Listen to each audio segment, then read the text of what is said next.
When he finally reached his front door, he nearly was out of breath, though he hadn't been walking any faster than usual. Inside, the house was as quiet as ever. He lit a fire in the fireplace, trying to chase away the chill that had settled to his bones. But he couldn't get warm, no matter how close he sat to the flames. He kept thinking about the note, the word "tonight" echoing in his mind.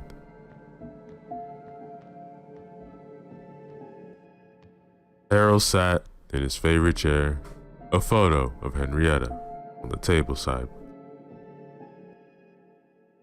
He stared at it, his heart heavy with longing and fear. What had he done? What's going to happen tonight? As the hours ticked by, the fire burned down to embers, and Harold's eyelids grew heavy. He fought to stay awake, but the exhaustion finally claimed him, and he drifted off to sleep, the note still clutched in his hand.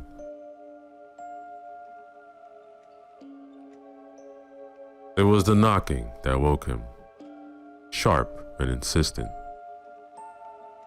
Harold jerked awake, disoriented, fire nearly out.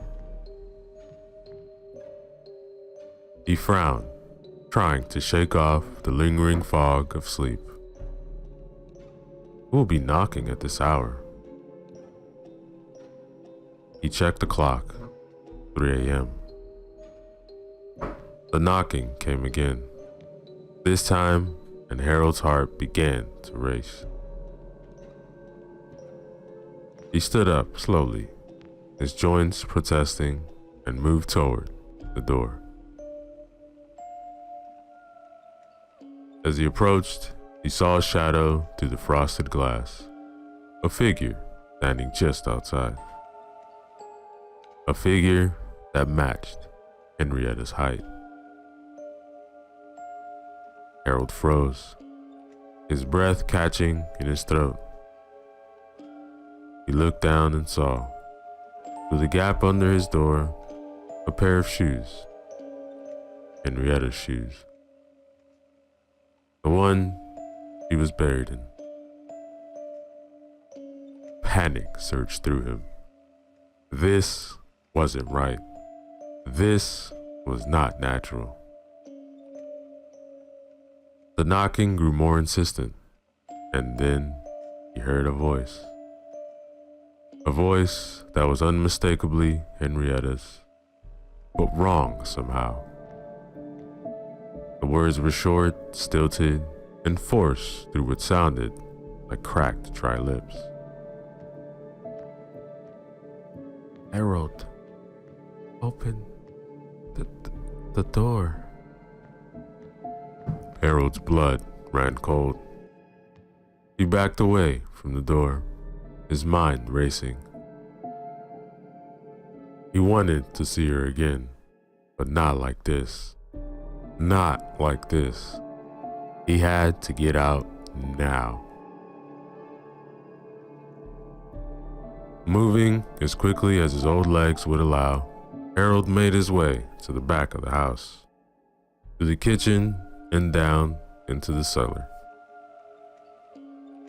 His hands trembled as he fumbled with the latch on the cellar door. Finally forcing it open and stepping out to the cold night air.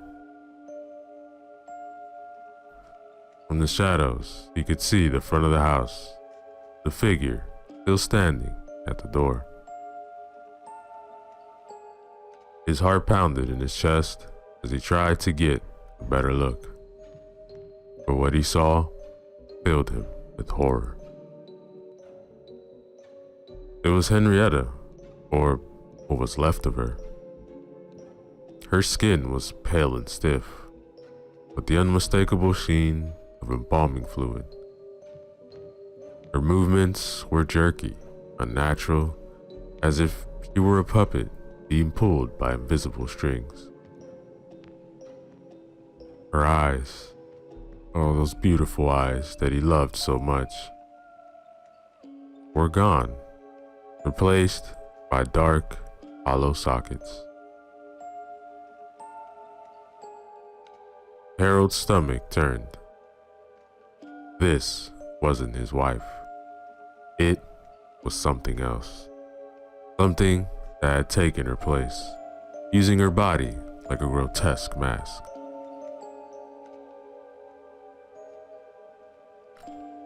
He needed to get away, but as he turned to flee, his foot caught on a coil of rope left lying on the ground, and he fell hard, pain shooting up his leg as his ankle twisted beneath him.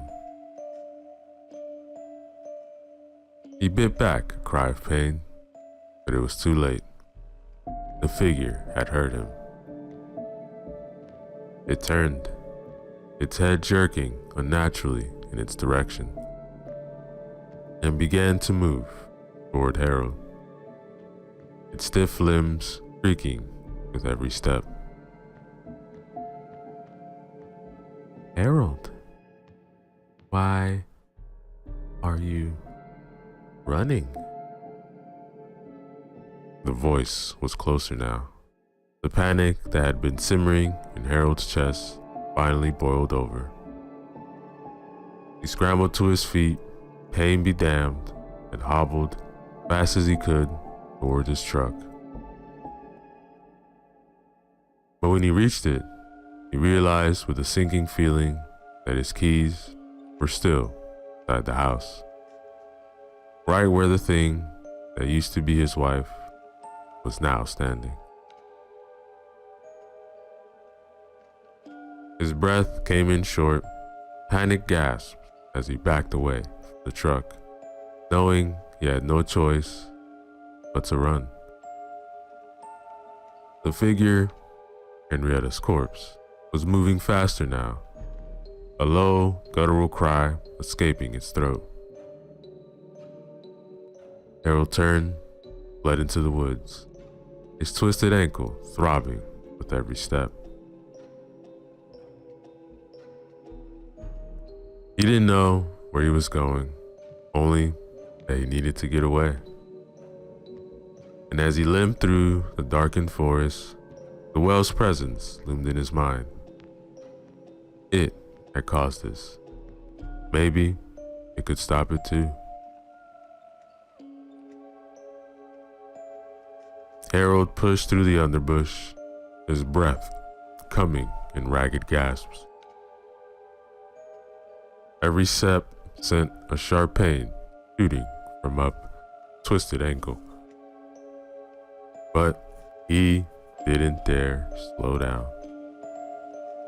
The woods, once familiar and comforting, now felt alien, the shadows deeper and more menacing. And behind him he could hear the relentless pursuit. Henrietta, or what was left of her, rustling through the trees, her stiff jerky movements growing louder as she closed the distance between them.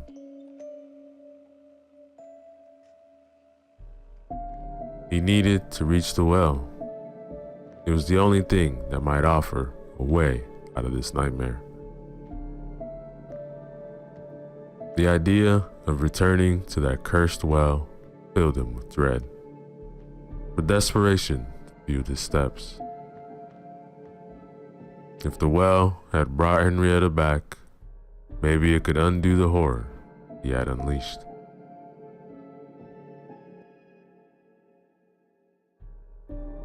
Finally, after what felt like an eternity, Harold stumbled to the clearing. The well stood there, ancient and foreboding, its dark mouth gaping open like an entrance to the underworld. Harold's breath came in panic as he approached, his body trembling with fear and exhaustion.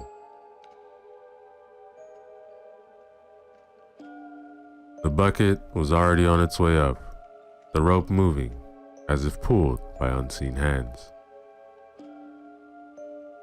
Harold's heart pounded in his chest as he grabbed the rope, helping it along.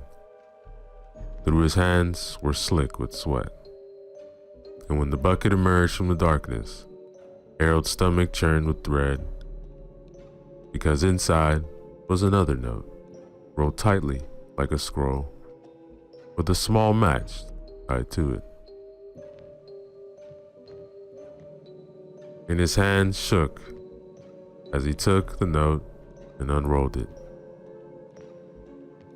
The words inside were simple, but they sent a chill down his spine. Are you satisfied? Harold's mind raced. Satisfied? With what? The abomination that had once been his beloved wife? A grotesque parody of life that now stalked him through the woods? His heart clenched with regret as he thought of how much he missed Henrietta, and how much he wished he had never answered that first note. This was not what he wanted. This was a nightmare. He flipped the note over, and with a worn-down pencil stub still in the bucket, scribbled a frantic reply. No, stop it.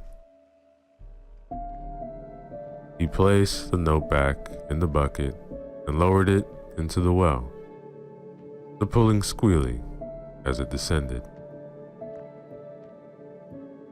The sound of Henrietta's movements in the woods grew louder, closer, and Harold's heart raced.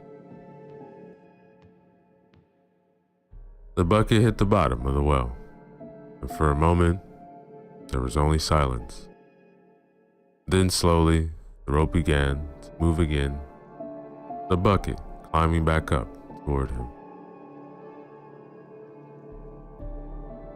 When he reached to the top, Harold pulled it up with trembling hands. He grabbed the note, his pulse pounding in his ears, and unrolled it. His breath caught in his throat as he read the single word written there. No. Panic surged through him. No? The well was refusing to do what he asked? He looked around, the darkness pressing in on him. The rustling of the trees grew louder as Henrietta drew nearer. He was out of time. In desperation, Harold scribbled one final plea on the back of the note.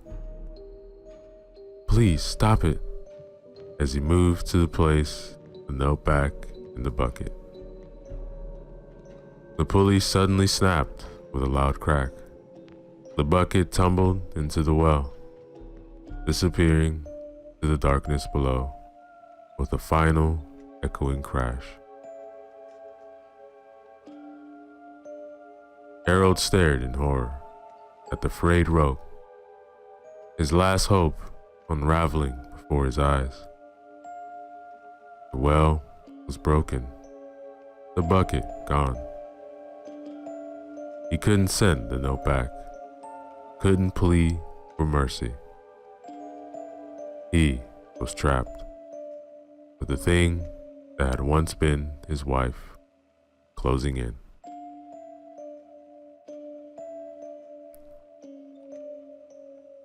He leaned over the edge of the well and, unsure what else to do, dropped the note into the abyss. He watched as it fluttered down, disappearing into the darkness. Harold's heart pounded in his chest, strained to listen, hoping, praying that something would happen. But instead of silence, Harold heard something else. A sound that chilled him to the bone. Something climbing up the walls of the well, its claws scraping against the bricks. The noise was wet and sickening, like nails on a chalkboard mixed with the sound of tearing flesh. Harold stumbled back from the edge, his breath coming in short, panic bursts. His mind screaming at him to run, but his body was frozen in place, paralyzed by the sheer terror of what he knew was coming. Then, slowly, a gnarled, clawed hand reached over the edge of the well. It was covered in blood and the skin ragged, torn. A second hand followed, gripping the stones with sickening strength. Harold's mouth went dry as he watched, too horrified to move. The message was written in blood, not lead, and it was clear, direct, and final. Join me. Harold's knees buckled, and he nearly collapsed under the weight of the words. His eyes flicked back to the well, but the hands were gone, leaving nothing but the cold, dark void. The sound behind him made his blood run cold. The rustling had stopped and replaced by the slow, deliberate footsteps of his wife's corpse as it drew closer. Harold's heart pounded in his chest, the word join echoing in his mind like a death sentence.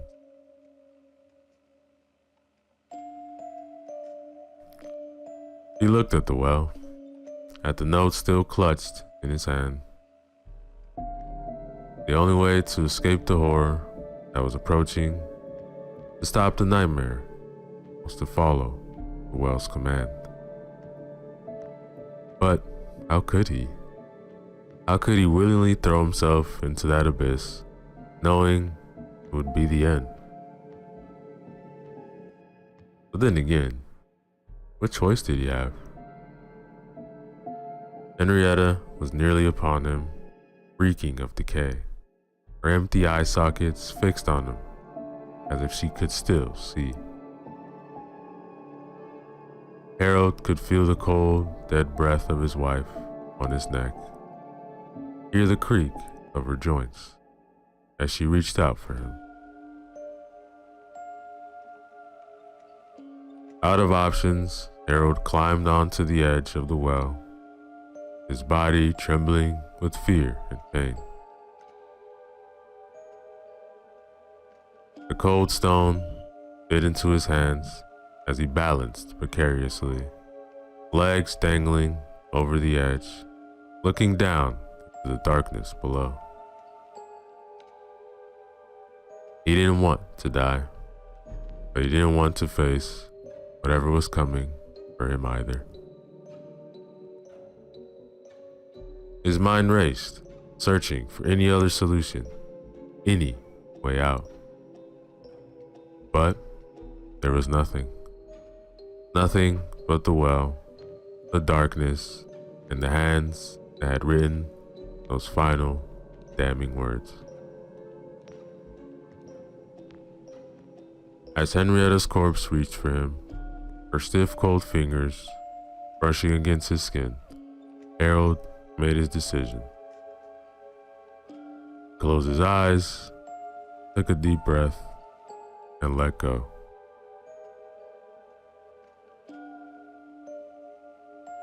For a brief moment, he felt weightless, the wind rushing past him as he fell into the abyss.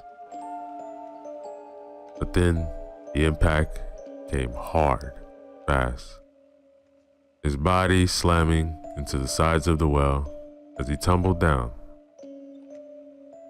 He felt bones break, skin tear, and in the cold, hard bottom, met him with a final, thickening crunch.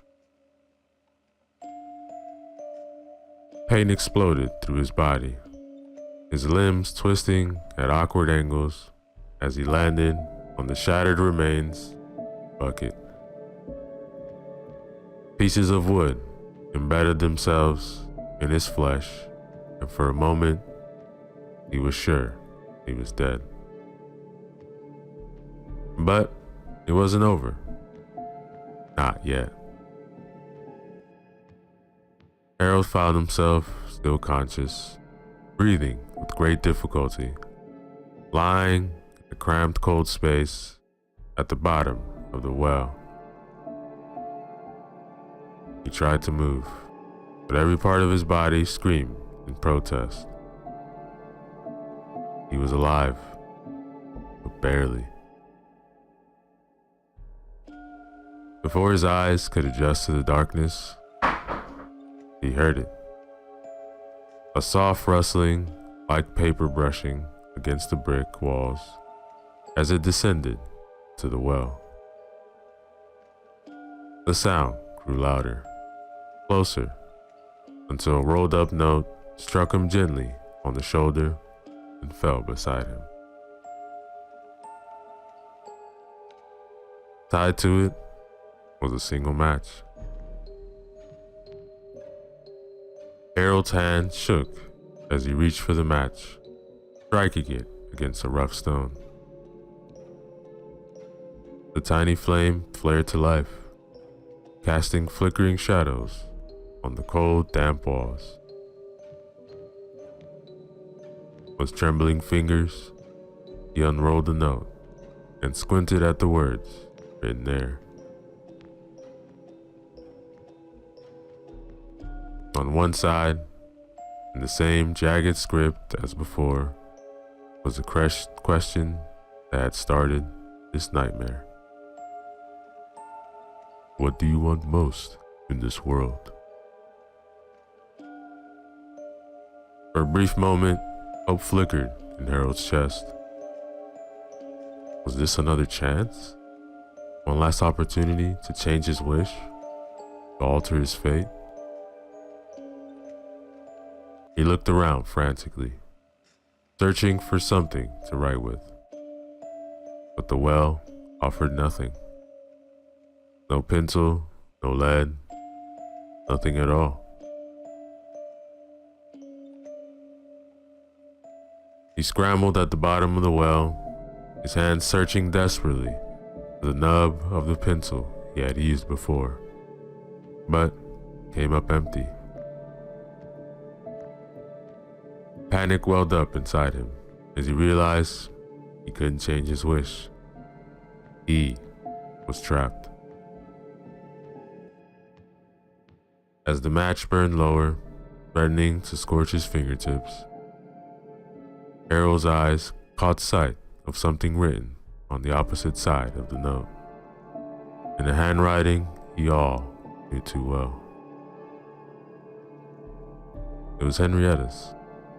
The loops and swirls unmistakable, though the letters were jagged, almost illegible, as if penned by stiff, numb fingers.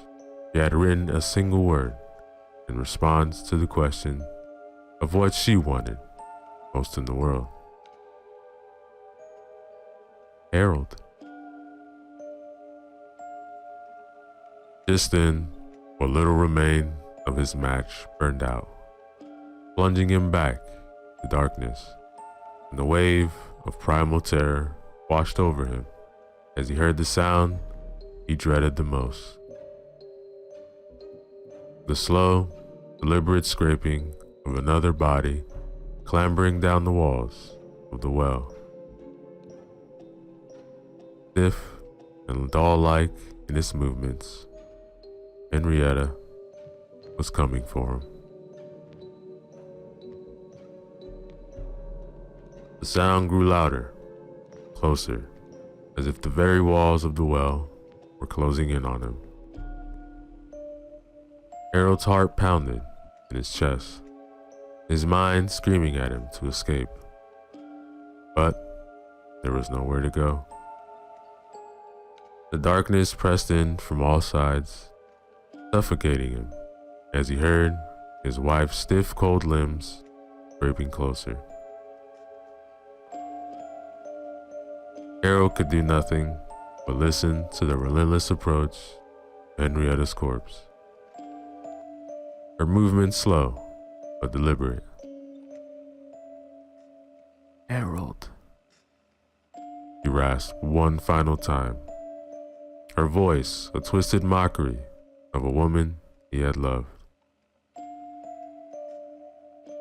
Then, with one final sickening thud, everything went still. For a moment, in spite of his pain, Harold sat in silence, paralyzed with fear. After what felt like an eternity had passed, and just as he mustered the courage to so much as draw another breath, a bony hand shot out of the darkness, wrapping itself around his neck, and Harold screamed and screamed. Above, the fog began to rise once more, thick and impenetrable. When it later faded, as quickly and as naturally as it had arrived, the well had vanished with it. The only indication that the chasm or Harold had ever been there was a single scrap of paper, lying discarded, carried lazily about by a passing breeze. As it tossed and turned in the gentle wind, a single line of jagged, uneven handwriting at times became visible, passing what appeared to be a harmless question. "What do you want most in this world?" And that, ladies and gentlemen, is the end of. Yo, what is up, everybody? Your boy Ceresco, back again with another short horror story for you guys. This one titled "A Girl in the Wall," written by P.D. Williams. Remember to use the links in the description below. Show love to them. Like, comment, and subscribe. "Donnie, when are we gonna stop? I'm tired and I need a pee." Shannon and Donnie, her sometimes boyfriend, had been driving for hours. They'd left Georgia for Arizona 2 days earlier and still had a ways to go. The trip was more of a desperate escape than a journey towards new adventures. Donnie was deep in debt to the wrong people, and losing his job hadn't helped. It had been rough going for a while until he learned that hope and hard work were no match for dumb, blind luck. He talked to a cousin who had a friend that might have some construction work in Scottsdale. Donnie had nothing to lose except the thumb that his bookie, Ramon, threatened to take in place of his gambling debts. He hoped that a change of scenery and a fresh start might do him some good and save him some appendages. So, Donnie packed a few of his favorite belongings, such as Shannon, and hit the road. He prayed that the iffy motor in his worn-out 2010 Ford Mustang would last the distance. He hoped Shannon would as well.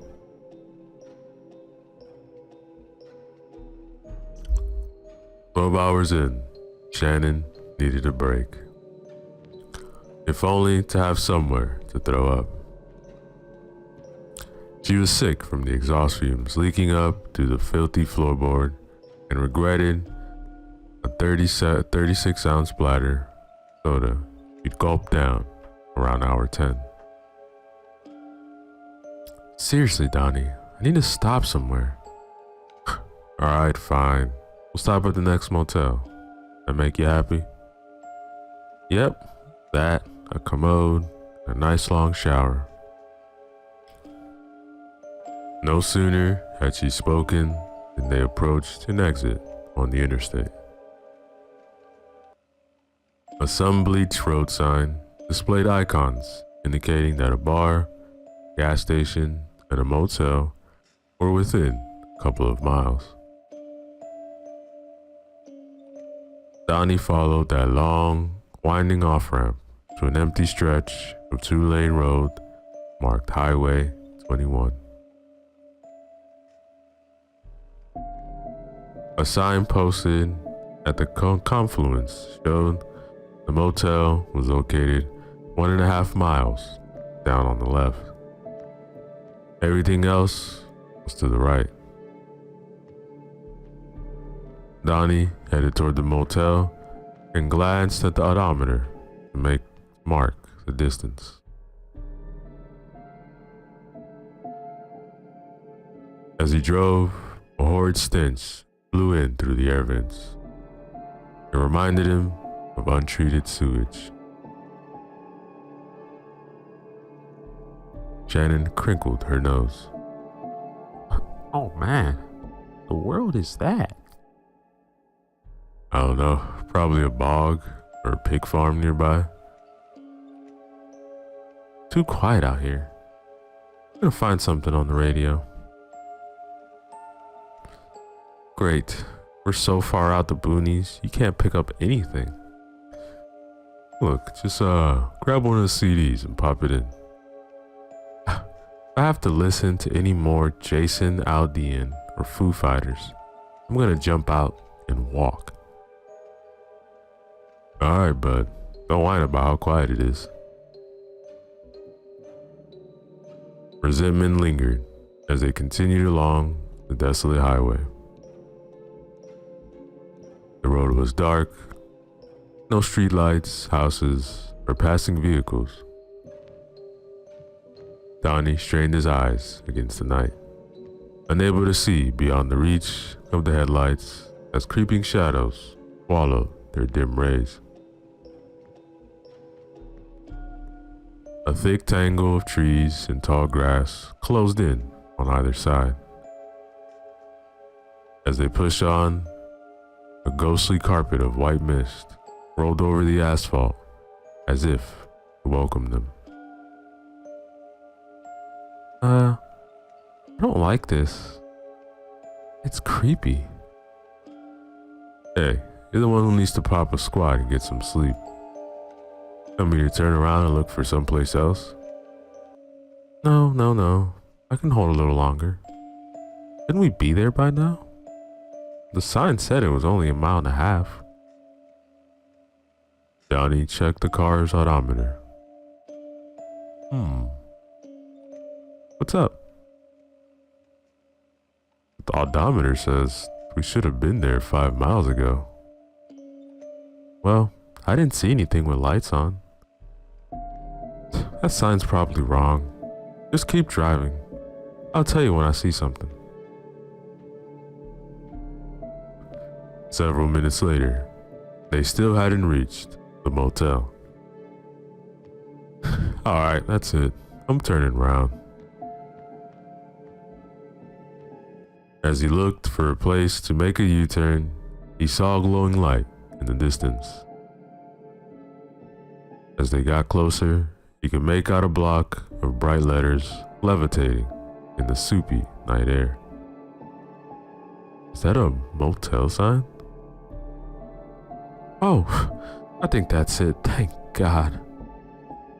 My back teeth are drowning.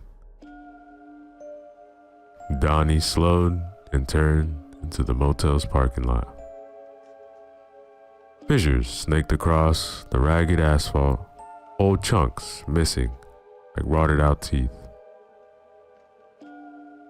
The motel was a drab, one-story brick building, the neon sign above the door, a small office. Some of its letters were dead and gone, but enough of them remained to let Donnie and Shannon know that he's spending the night at the Miller's Motel.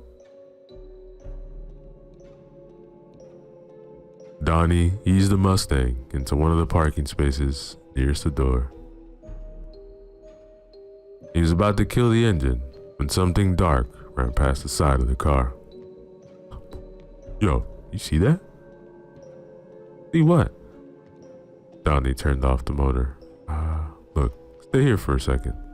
I want to check this place out.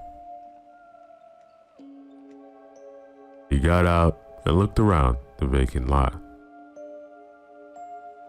The air was hot and stale, abandoned by the wind. The fetid odor from earlier was stronger here. Although he didn't see anything unusual, the eeriness of the scene disquieted him. It reminded him of the feeling he got when he boarded up an empty elevator and a stranger stepped inside at the last minute. Hey Donnie, everything okay? Yeah, it's all good. Just a little white line fever. Come on, let's get checked in. Shannon got out and took a few steps before stopping. Whoa, this joint looks like something out of a slasher movie. I wasn't worn out. I'd pee behind a bush and keep moving till we found a Holiday Inn. Relax. Ain't nothing gonna grab you. As soon as they entered the cramped lobby, a sour scent of stale mop water and lemon air freshener encompassed them.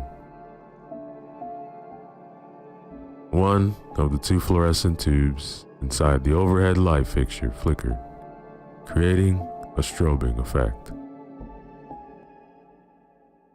No one was manning the small Formica counter that served as a front desk. There was a closed wooden door a few feet behind it. Hello? Anybody back there?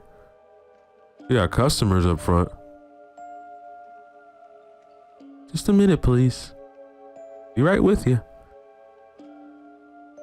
The door opened, and a short, chubby man in a white dress shirt appeared.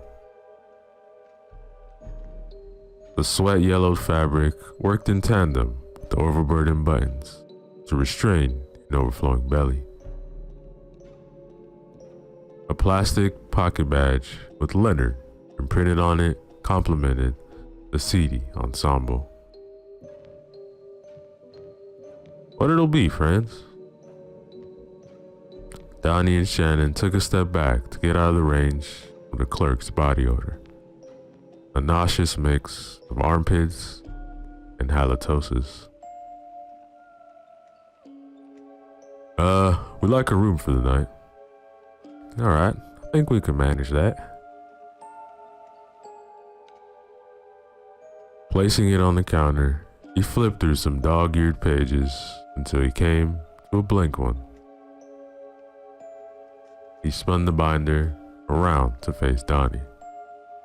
Alright, just put your name and phone number so I can reach you at the top of the line. You're kinda old school, ain't you? Don't you got a computer, internet access?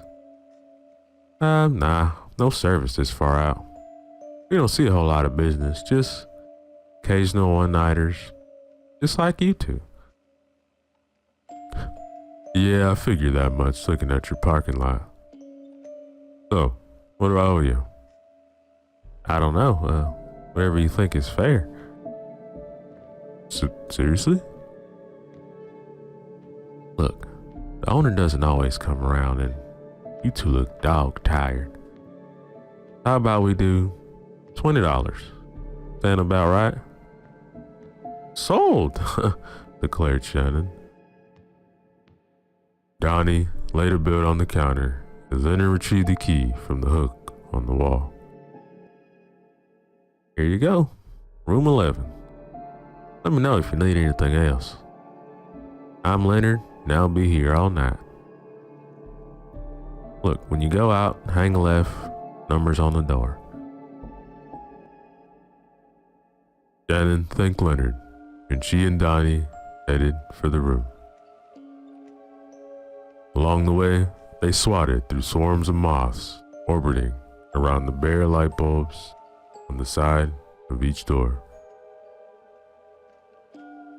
When they got to the room, they rushed inside before the squadron of insects joined them. An unpleasant smell greeted them.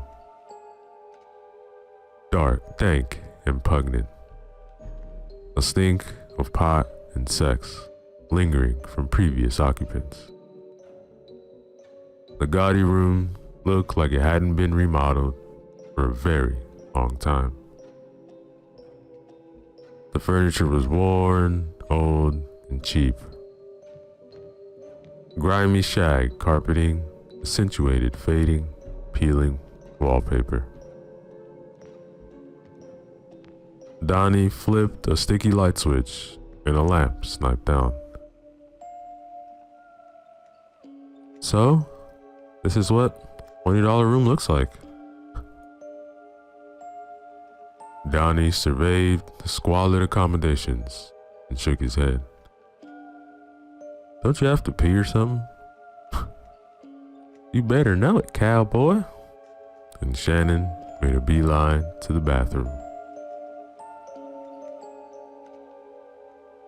Donnie pulled back the tacky covers on the queen-size bed, exposing a dingy, threadbare sheet. Though a bit road-weary, he felt a pulsing in his loins. There was something about being with Shannon in a cheap motel room. Stripped off to his boxers, climbed under the covers, and waited for her to return. The bathroom door swung open, and Shannon walked out. She stopped and looked at Donnie lying in bed, a look of hope plastered across his grinning face. You're kidding, right? Oh, come on, babe. We can mess around and then grab a hot shower together. Speaking of grabbing, he flipped down her side with the covers and patted the mattress. Donnie, told you I was tired. Look, I'm gonna go get my bag out of the car, come back and wash off. Then I'm going to sleep. Understand? Fine then. You do what you want. I'm taking off. What? Where are you going? I know good and well you ain't gonna leave me here with this $20 outhouse by myself. I'm gonna go find a bar. You take your stupid shower. I'll have some fun with or without you tonight. He fished his car keys out of his jean pocket and stormed from the room, slamming the door behind him. Shannon didn't think he'd actually leave. When she heard the Mustang's engine revving, she panicked. The thought of being alone at the isolated motel filled her with dread. He ran from the room and headed for the parking lot. Shannon arrived in time to see the red taillights of the car peering back at her like two devilish eyes. Donnie Jackson, don't you leave me here. Donnie, you're a dead man. As Shannon sulked in the now empty parking lot, she noticed a large shadow forming on the edge of the woods across the street. It floated across the parking lot like an ominous cloud. Suddenly, all the night sounds ceased. In the quiet, Shannon thought she heard breathing. She spun around expecting to see that creepy desk clerk behind her. But there was no one. As the shadow passed in front of the lone streetlight at the entrance of the motel, the light dimmed. Shannon furrowed her brow. The temperature dropped noticeably. She could see her own breath. Ugh, enough of this mess. And Shannon trotted back to her room. She locked the deadbolt, then closed the room's thick curtains. She looked through the door's peephole. Geez, how'd it get so cold? She wondered if her uneasiness about being stranded was playing tricks on her mind. It's probably just a cold front. Still, she couldn't deny that something felt different. Threatening. The mist was so weird. She waited, half expecting a knock or seeing the mist wafting under the door, invading her lungs and filling them with dry black dust. Keep it together, girl. Come on. You're way overthinking this. After several minutes, nothing happened. She inched her way to the window and peeked through the slit between the curtains. There was nothing outside, just a parking lot. She allowed herself to relax a bit. I need a drink, but a hot shower will have to do. Shannon was about to look around the room for her toiletries bag when she realized they had accompanied Donnie to the bar. Oh, thanks, jackass. She made a silent vow never to let him see her naked ever again. Shannon removed her cell phone from her back pocket and tried calling him. But, as Leonard had said, there was no reception. Oh, well, that's just great. Guess I'll just have to make the best of this dung heap. Shannon looked at the ancient tube television sitting on the dresser, wondering if it still worked. It didn't. Oh, this sucks.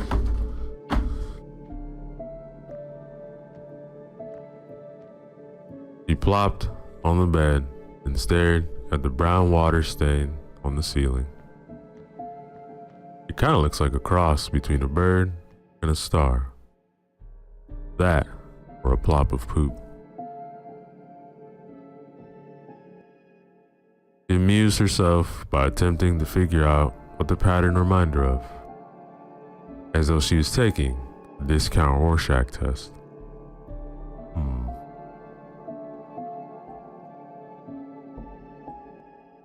She heard a thump in the wall. Oh, must be mice. She heard it again. Hello? Hello? The voice was faint, like a whisper in the air. Shannon sat up. The knocking continued, and it traveled from the bathroom. Shannon shivered. The mist, the cold, the curious tapping, the disembodied voice made her apprehensive. Easy, girl. Let's go in there, get to the bottom of this. She slid carefully off the bed and stood motionless, concentrating. Hello? Shannon was hoping there'd be no response. She could chalk everything up, frazzled nerves. Hearing nothing, she remained still, quieting her breath. The profound absence of sound made her think of being underwater. Seconds ticked by. heard it again, and she tensed. The dull rapping emanated from the other side of the wall. She tiptoed closer, and a muffled, childlike voice penetrated the sheetrock barrier. Can you hear me? Please say yes. Shannon chuckled. Oh my gosh, it's only a little girl. Did you say something? Shannon considered whether she wanted to start a conversation with the mysterious child. What might the little girl's parents think if they caught her communicating with a stranger? Oh, bless her heart. She's probably lonesome and bored. Alright, just keep it short. What's your name, sugar? I'm Melissa. Who are you? Well, hi, Melissa. My name's Shannon. I guess you're our new next door neighbor. I didn't hear y'all pull in. When did you get here? A while back. Really? Well, we just got here. Was the weather acting up when you arrived? It was doing something freaky earlier. I don't remember. Can you keep me company? Shannon hesitated. Now that she'd satisfied her curiosity, she didn't want to get hooked into a long conversation. I'd like to, honey, but I'm getting ready for bed. Nice talking to you, though. The child said nothing more. Shannon assumed that she either had gotten bored or feared her parents busting her. Shannon went back to the front room and lay down on the bed again. She closed her eyes, allowing the stillness to relax her. All of a sudden, she hears loud booming. Shannon popped up. She took a moment to catch her breath. Who's watching that brat? She hears it again. Alright, that's it. I've had enough crap thrown at me tonight. Hey, why don't you people watch your stupid kid? I'm trying to rest over here. Her outburst drew no reaction. Yeah, you better keep it down.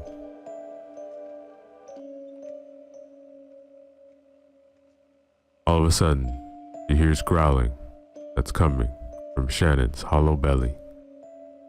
I wonder if there's a vending machine around this dump. Shannon felt around in her front pocket and found a couple of dollars. With some effort, she managed to push aside the earlier weirdness in the parking lot. Releasing a heavy breath, she said, "All right, here we go," and headed to the door. She stopped halfway when she heard a child crying. Shannon followed the sound to the bathroom wall. It wasn't pained or, "What do you mean, can't watch TV?" or to cry. It sounded mournful, frightened. Her annoyance turned to genuine concern. Melissa, is that you, sweetie? Melissa, are you okay? Please, don't hurt me. Who's she talking to? Was that child in danger? She pressed her ear against the wall. Soundlessness filled the space within. Help! Shannon! Help! Shannon jumped back. She had no idea what the situation was next door. Can't even call 911. No! Don't do it! Something smashed against the wall, and Melissa wailed louder.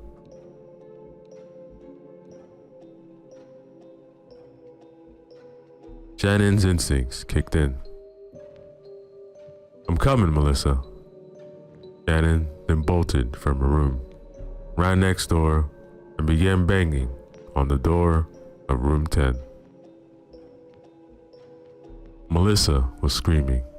Somebody was tossing furniture. Hey, leave that kid alone. Suddenly, a blanket of quiet dropped. Shannon kicked the door. You better open this door or I'll knock it down. He expected more yelling, but none came. It was as if someone had hit the stop button on the recording. Shannon was shaking with anger, panting from exertion. What in the Sam hell is happening here? She tried peeking in the window, but couldn't see around the heavy curtains. No light bred through the narrow opening. She heard only cricket songs and the soft fluttering of moth wings. She turned to the parking lot and realized no other car was there. Her neck tingled. She wanted to get back inside quickly to feel the comfort of light. After securing the door, Shannon sat down at the round wobbly table under the window to think. I don't like this. Thanks, Donnie. As angry as she was at him for abandoning her for the sake of his entertainment, she couldn't remember a time he wanted to see him more. Shannon? Are you still there? Cold swept over her. Don't answer her. Don't answer her. Just ignore her and maybe she'll go away. I think he just left. Please, I need you.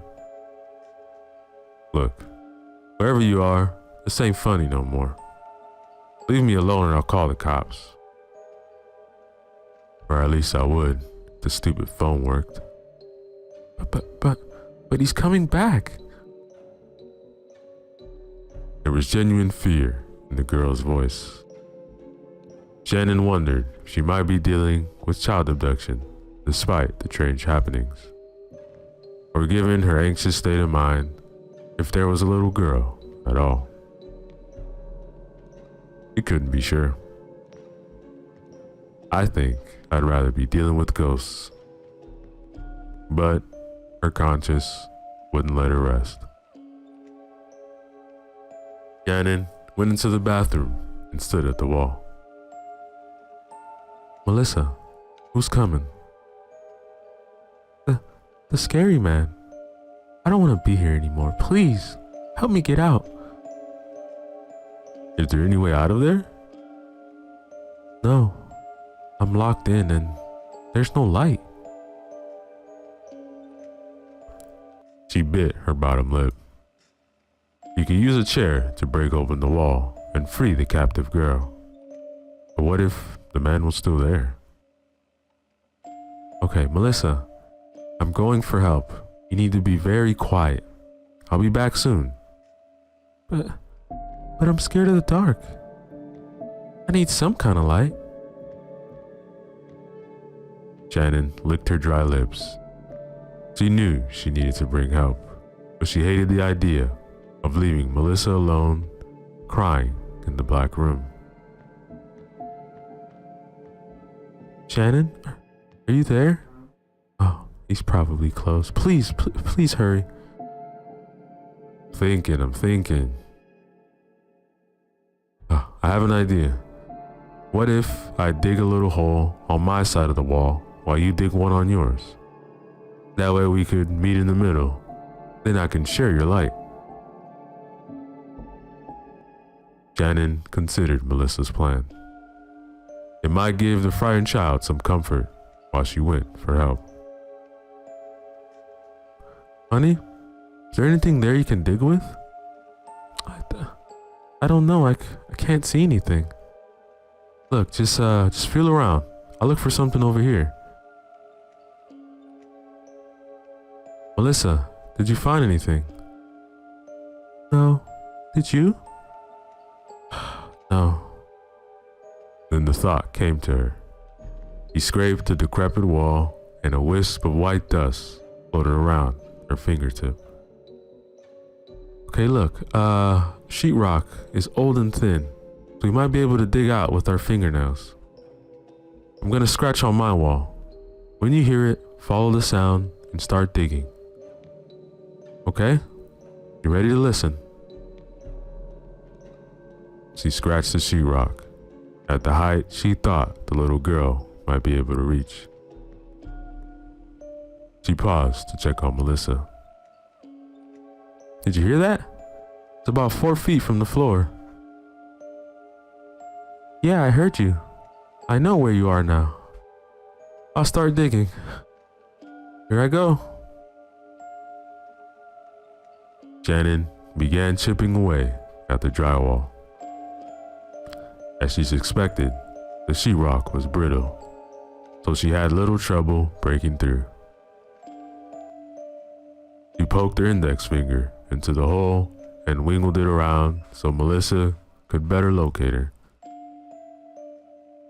Melissa, feel around for my finger. The child said nothing. Sweetie, did you hear me? Feel around for my finger. Shannon? Yeah, darling. He's here. Something grabbed Shannon's finger and yanked it with enough force to dislocate it from her knuckle. The pain was immediate. She jerked her disconnected finger back, but its hold was too strong and made her skin stretch like a rubber band. There was a loud crunch as the digit's middle joint snapped upward. Shannon howled. You leave her alone, yelled Melissa. The attacker applied a tighter grip to Shannon's L-shaped finger, tugged the rest of her hand further into the wall. Let me go. I'm sorry, Shannon. I can't make it stop. Shannon realized that if she was going to have any chance of rescuing Melissa and herself, she'd have to act quickly. Using her good hand, she punched a hole in the weakened wall, then grabbed her attacker's arm. Run, baby. Run! Another large hand seized Shannon's arm and began squeezing, its sharp nails puncturing her skin. She thrashed around like an animal in a trap. The needle-like pain in her arm grew as the fingers clawed deeper into her stinging flesh.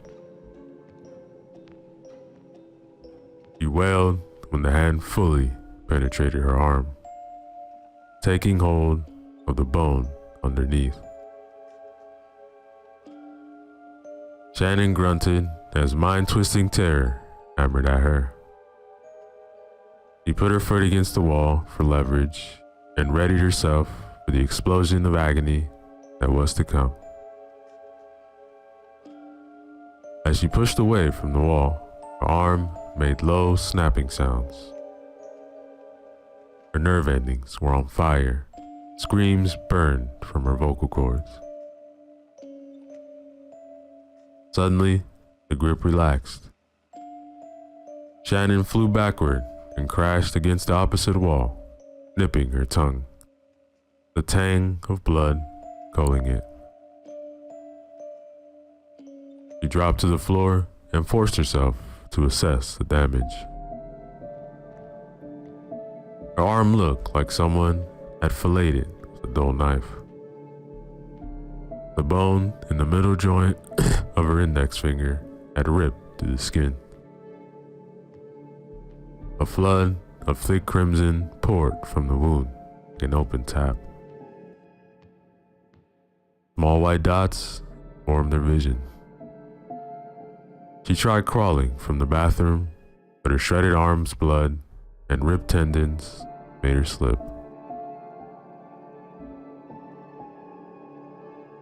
Cracking sound suddenly made, and the walls split from the holes down to the floor and pulsed outward.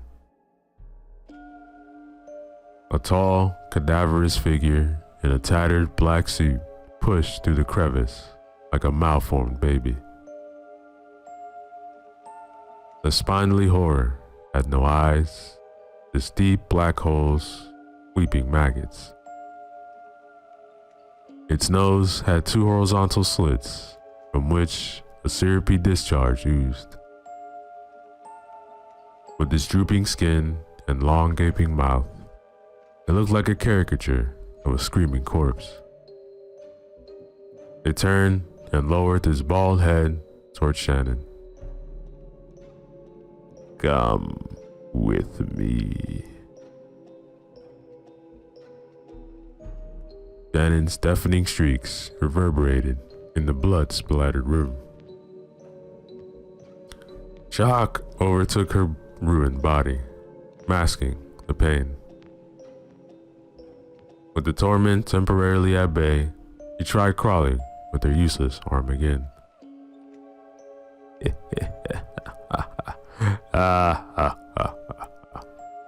The thing laughed, deep and gravelly. It grabbed Shannon by her ankles and pulled her toward the opening. He dug the fingernails of her crippled hand into the tile. Her finger turned around in the opposite direction as the nails from the remaining fingers snapped in half. Shannon went into shock. "Mama? Mama? Mama," he mumbled. The thing drew back its head and screamed, a cacophony of terrifying sounds rushing from its throat. The labored breaths of the otherworldly fog, the ghostly whispers of the terrified girl, and every horrified victim before her were captured in his unearthly shrieks. It dragged Shannon's raw body over the hole's jagged shards, plummeting her into the world of shadows beyond the wall. Suddenly, we hear the phone on the counter. It rang only once before Leonard answered it. He never kept it waiting. He drew the receiver to his ear. "It's done. Come." Leonard shook. He'd never gotten used to its haunting hiss. He allowed his nerves to settle before going into the closet and grabbing the mop bucket and rags and headed to the room where the mess would be waiting.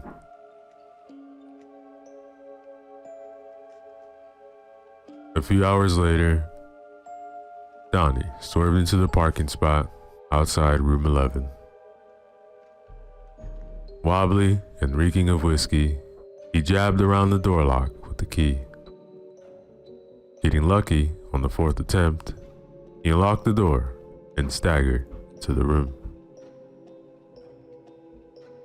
Only the cheap lamp of the water-ringed bedside table illuminated it.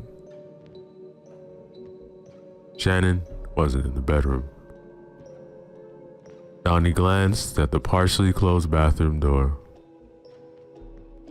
"Babe, you in there?" He didn't answer. Seeing the light peeking around the jamb, Donnie figured he still might have a chance to make things right until he screwed up again. "Darling? Come on, Shannon. Don't be like that. I just need to get away for a while." Donnie opened the door and looked inside. He groaned at the empty bathroom. Where could she have gone? She didn't have a car. Maybe Leonard had seen her go. Donnie was near the front door when he heard the sound. Donnie? Donnie? Shannon? That you, sugar? Donnie. How the hell I miss her? Donnie returned to the bathroom, looked behind the shower curtain, and found it was empty. Where you at, babe? Donnie, I need you. The muffled voice was coming from the other side of the wall.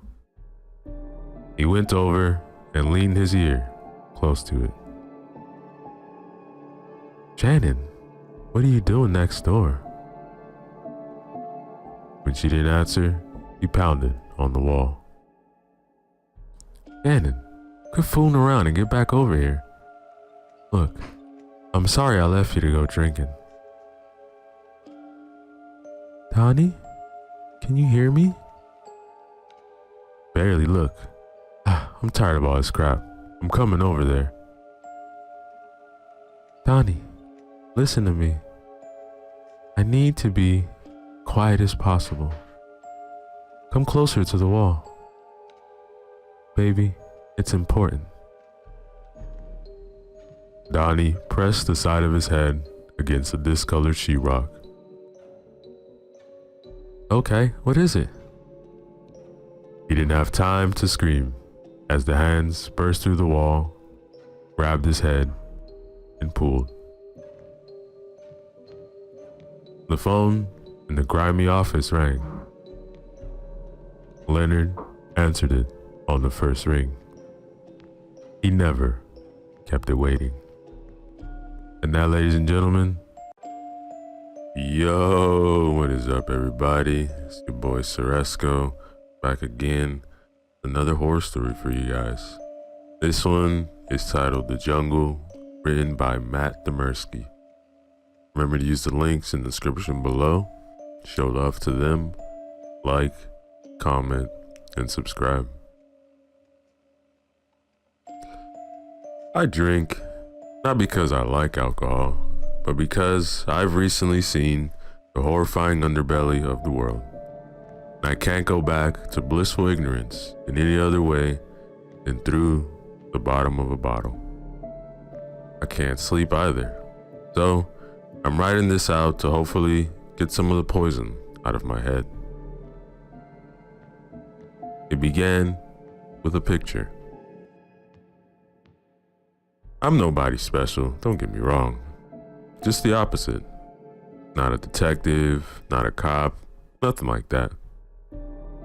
I was just a senior in college with an office job lined up, and I only had to coast out to the end of the year.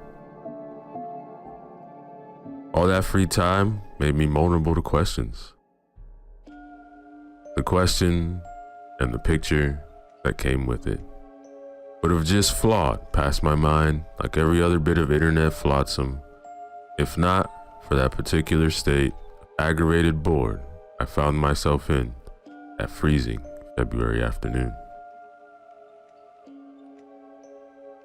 2 local girls had recently gone missing.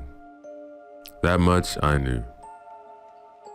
My year-old friend worked as an intern at the city news channel, and he told me nobody can make heads or tails of what had happened. Look, he wrote in the email, someone at another news group sent us this. Cops found 2 pictures uploaded from their phones after the last time anyone saw them. They're hoping somebody can identify this guy. I remember rolling my eyes. That was not the first time he wanted, and he forwarded me an email full of internet memes and nonsense. He was a sucker for clickbait.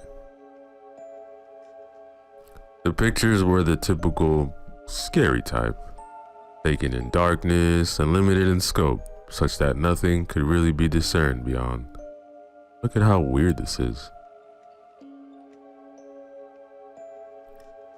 The first image was taken from directly behind the head of a man with short brown hair, close enough that the flash illuminated his intimate scalp with bright white lights. He appeared to be somewhere dark and slightly foggy. Over his shoulder, a brandished knife could be seen, held forward for some unknown reason.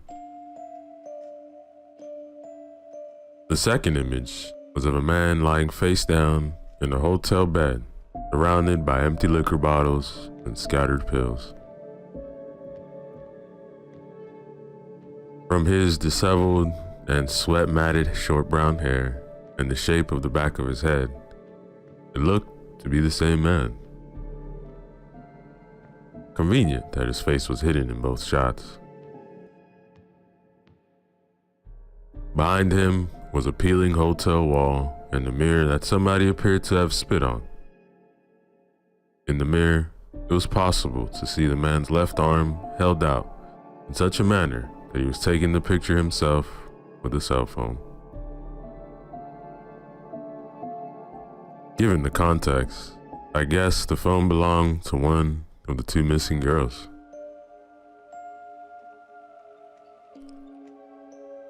I tended not to believe things like this because they never turned out to be anything. The two girls had likely snuck off to spring break, and this was some sort of prank. Absolute worst scenario, this was just some drunk frat guy they'd hung out with. Let me guess, I wrote back to my friend. Nesper thinks this guy was dead when he took the picture of himself. Ooh, spooky, right? Well, he's definitely recently dead, based on the way his limbs are behaving in that picture, and the discoloration and slight bloating of the skin. But that's not it. It's totally possible to put your camera on a timer, take a picture later. They thought this was a suicide, but they noticed something. Look closer. By his right hand. I enlarged the image on my monitor and realized that there was actually something in his hand. But it couldn't be. I printed out the photo to get a better look, and it was what I had expected. The exact same photo we were looking at was in the dead man's hand. An aging clock on the wall had the same hand positions in both images. He had, in his hand, a picture of himself, dead. Apparently the same photo he would take of himself by using the camera's timer. So I emailed him back. What are we looking at here? Nobody knows, man. But they crowdsourced finding the wallpaper, and they figured out which hotel was taken at. Crowdsourced? Yeah, new technique. They make some clues public and let thousands of people see them online. Eventually someone recognizes the clue, and then they've got a lead. It's a hotel in Brazil. February was almost over, and spring break was nigh. I had an opportunity to do something weird and crazy and to prove to my friend that clickbait was stupid. Dude, I'm gonna go there.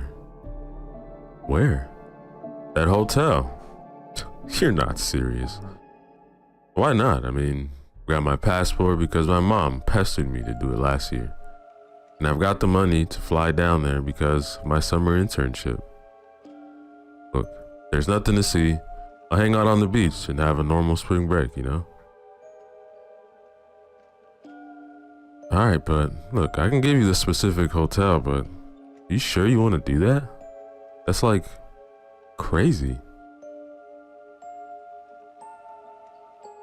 The peculiar mix of aggravated boredom and intrigued indignation brewing in me compelled me to say yes. I'd seen so many ridiculous internet myths in my time online that it seemed an incredible opportunity to to debunk one. I'd never really left the country before, of course, but I fought down the nervousness and did my best to research everything I could. The hotel was near a popular tourist destination, but it wasn't like I was going somewhere horrible. The beaches were beautiful, if nothing else.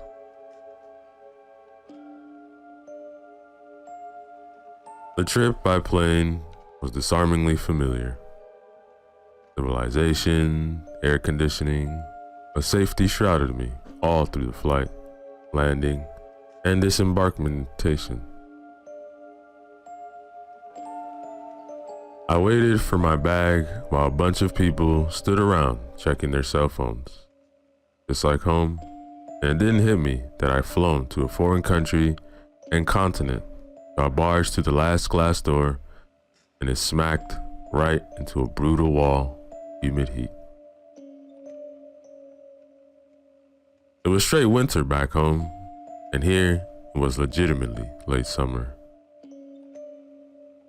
I'd chosen my initial clothes poorly, and they immediately became sweat-soaked drapes in a taxi that had no air conditioning. As high as the prices were in the hotel gift shop, and as mass-produced and bland as they were, I bought lighter shirts and shorts, and then sought refuge in my room.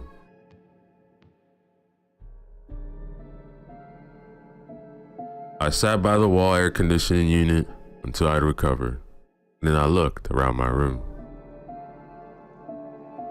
My friend had given me the right info.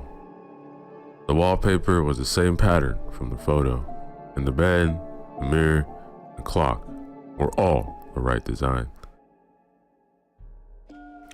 Did a guy really commit suicide by pills in this hotel under mysterious circumstances?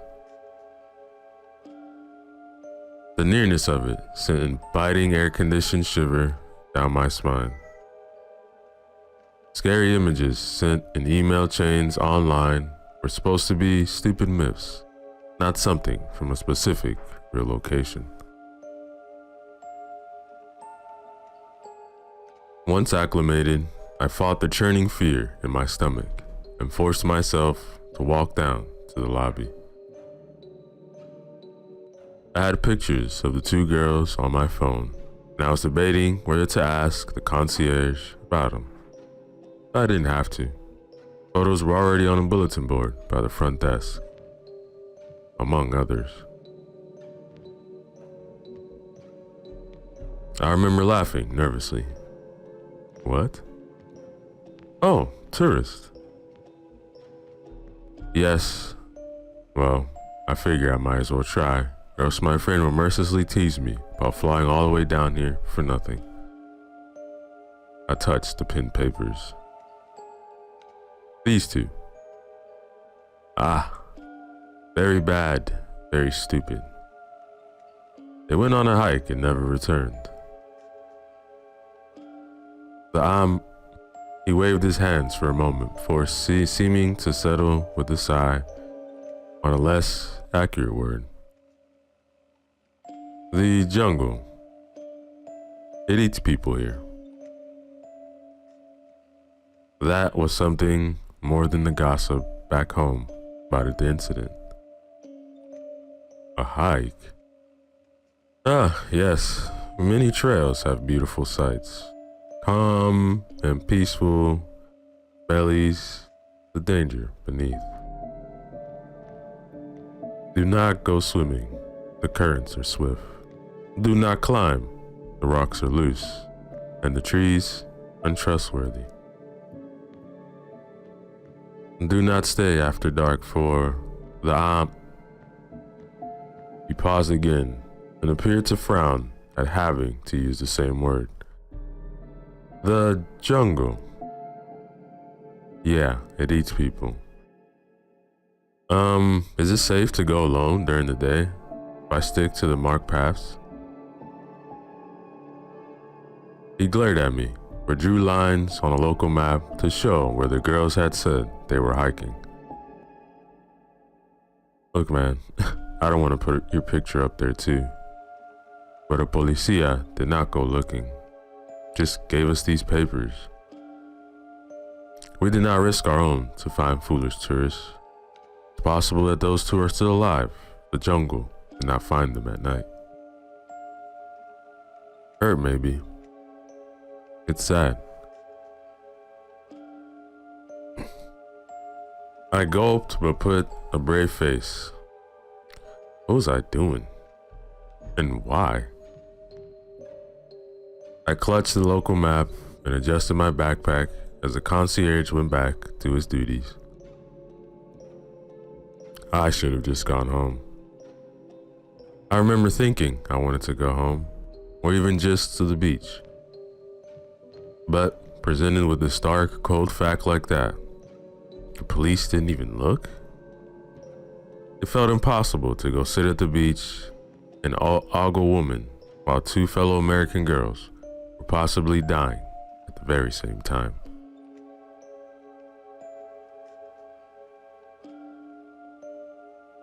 There were some guides for hire outside the hotel, but I felt less safe with a stranger than by myself. I couldn't stop thinking about the tales of guides tricking people to captivity and selling their organs in the black market. All I had to do was walk a few paths, right? It was stupid. I knew it was stupid. The guide saw my direction, listened to my insistence on going alone, and looked at me as if I was a dead man. When they saw I was serious, one pressed a survival knife into my hand and shook his head when I tried to pay him. I accepted the gift and put it on my backpack before heading down the long dirt road toward the tourist hiking pass. This wasn't like the small trails around the hotels and campgrounds back home. The jungle here was not a mastered entity. A life was swarming everywhere. Thick clouds of insects hovered together, only to be scooped up by flocks of little birds. Or perhaps they were bats. I wasn't sure. It was humid as hell and stuffy under the thick canopy of gloom and green. But I'd somehow stumbled my way into a mission. I couldn't turn back without hating myself. A creek about a foot wide presented itself a few steps off the path, and I nearly went over to it to splash and cool myself down before I remembered the concierge's warnings. I took out a long stick and lowered it, only to have the branch jerked out of my hands. The creek was a foot wide, but impossibly deep, and the current under these placidly flowing bubbles was murderous. The girls had fallen in here. No, their phones had uploaded photos after they disappeared. Whatever had happened, it had not involved instant death. Where would they have gone? For hours, I followed the path they'd indicated to the concierge until I reached a fork in the narrow, overgrown trails. One path followed the black line he'd drawn, and the other led to what looked like a gorgeous waterfall basin. Never in my life had I experienced such a strong fatal instinct. They'd gone the less traveled path in the hopes of taking gorgeous pictures for their online profiles. Thus, possibly, it was death by Facebook. Another 20 minutes of exhausting hike later, I found that the wide round basin was accessible down a steep scree and then along a slope of crumbling roots sprouting dirt. I ever so carefully picked my way down and then nearly stumbled over a shoe. It was a dirty black American sneaker, and I picked it up to examine it.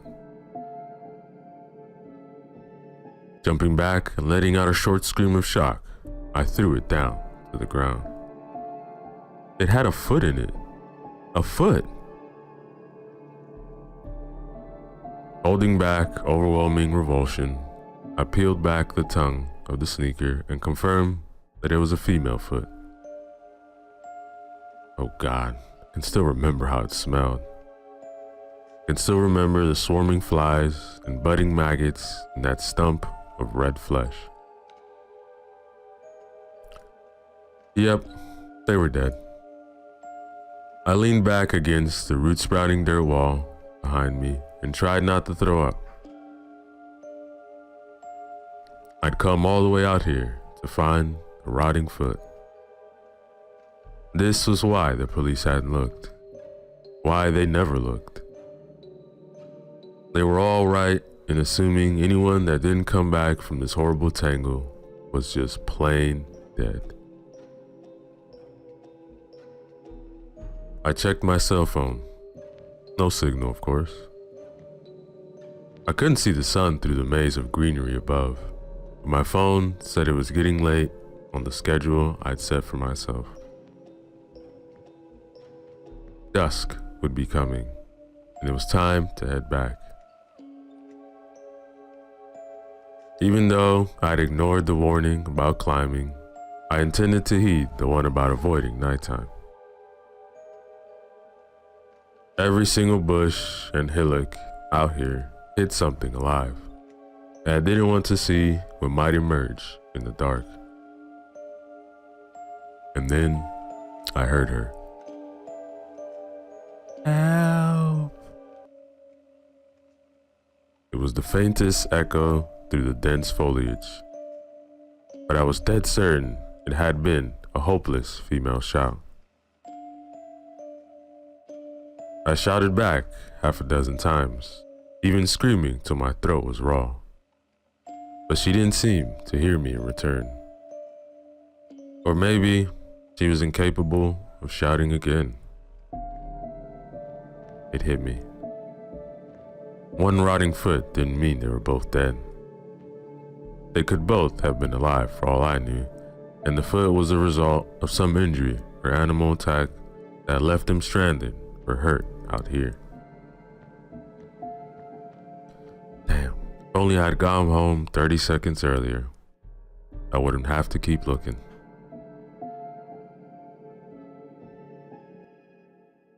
The waterfall above was beautiful, but austere. There was no climbing up that way, which meant the girls had likely followed the resulting narrow river. If they were unable to climb back up the scree, I'd just come down. Judging my footholds and handholds, I clambered along clean rock, thankful to be out of the tangle for a time. The progress wasn't hard, just precarious, and I guess that someone could do it minus a foot if needed. Eventually, the terrain became more like a canyon, with a river at the bottom, and I was forced to lift up onto dirt again. Here, I found an animal trail splitting off in 3 directions. A cell phone with a cracked screen lay half buried. I brushed it off to discover that it still had some battery power, and it was not password protected. The text messages were mostly mundane conversations from the owner to her friends. The most recent ones were variations on help and are you getting this? Based on frustration from the lack of signal out here, there was no information about what happened. But then I checked the pictures on her camera. Beyond all the typical selfies and photos of the airport, the flight, the hotel, there were a few of the jungle I just traversed. The waterfall basin, and then the very path I was standing on. The next picture seemed to be taken from hiding between the leaves. The image showed a man brandishing a knife and peering into the underbush opposite. I still couldn't see his face, but he was dressed in local wear I recognized from the shop. Had he seen the girls at the hotel, followed them out here? From the back of his head was the same man from the suicide picture. This was serious. I needed to be ready for a fight or to run. Suddenly tense, I put my backpack down, hid it under the few bushes, and withdrew the survival knife the guide had given me. With the knife out, and at the ready in one hand and a cell phone in another, I swiped slowly through the photos. The next few were of the trail I was on, and I followed it step by step, retracing the path the girls had gone. The man was not in these pictures. They seemed to be photos of landmarks that might help them find their way back. Many were blurry, but I had taken in haste. No doubt they'd been running. I couldn't shout anymore either, not without potentially revealing my presence to that man. Had he cut off one of the girl's feet or something? I had her foot ended up back by the waterfall. Swipe. There's the rock. Swipe. Okay, there's the bend on the path. Swipe. There's the arranged stones to mark a direction when no other landmark would suffice. A few more swipes and I was back where I started. The animal trails split off in 3 directions. I could hear the river out beyond the trees. So they'd come full circle by accident. Realized they were lost. Then what? Drop their phone here in frustration? Or had they run into the man with the knife again and gotten caught? If there were 3 paths out here and 2 looped to one another, that meant the middle one had to go elsewhere, right? I heard a noise behind me. World saw nobody and nothing. I stared out into the jungle as dusk swept a dim shroud between the trees. I'd stayed too long and night was almost upon me. I had to go home. Like, seriously, what was I gonna do? Fight a knife-wielding man in the dark? I could just get the cops and bring down the cavalry. And then I heard her. Help! It came from down the middle path. Oh no. As it became harder and harder to see, I crept down that middle path, my knife held forward. There was someone out there. I would only have a split second to strike back or run. The only advantage I had was that they had no idea I was here, and it was as hard for them to see me as it was for me to see them, as long as I only checked the phone intermittently, keep the light to a minimum. Swipe. A picture of the middle path was gloom. Alright. On a night sometime earlier this week, they'd gone this way. Had they again looped back somehow to drop this phone? I swiped ahead a few times to see multiple shots of the path I was on. I stopped at a shot of the knife-wielding man from the side. All that could be seen was a silhouette in deep forest dusk. Looking at the shot disturbed me. Was I witnessing the events leading up to someone's murder? I swiped back to the path shots and continued following their trail. When I reached the spot where the man's picture had been taken from the side, I heard something crunching out in the darkness. I froze for what felt like an eternity as dusk became approaching night. All my senses told me that something was out there. Something was waiting and watching with malicious intent. Perhaps even with glee. I could feel it. As absolute darkness fell, a change came over the humid and dense air. The birds went quiet, and my ears stopped hearing their shrieking calls with a sudden internal echo.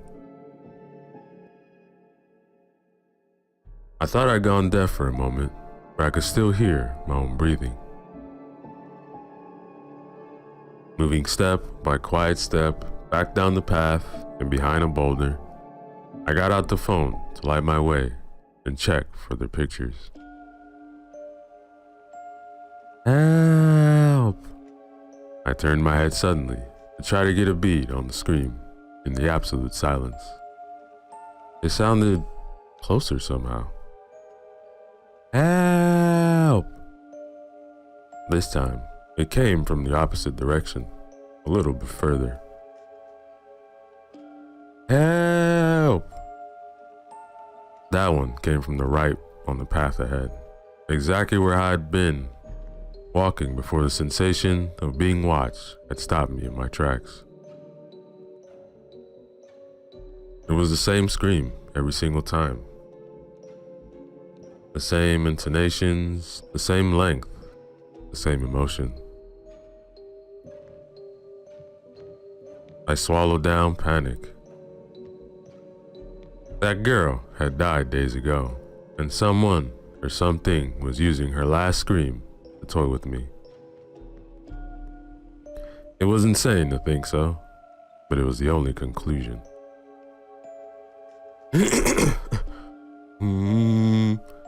Swiping all the way ahead in the pictures on her phone, I found a photo of an arm over her face. A man was wincing against the flash of the camera. As they used the flash as a weapon to blind them, I held my arm up as a series of flashes erupted right in front of my face. I couldn't choose a direction. I just ran. Somehow, someone or something had snuck right up in front of me, and somehow, no, it was impossible, but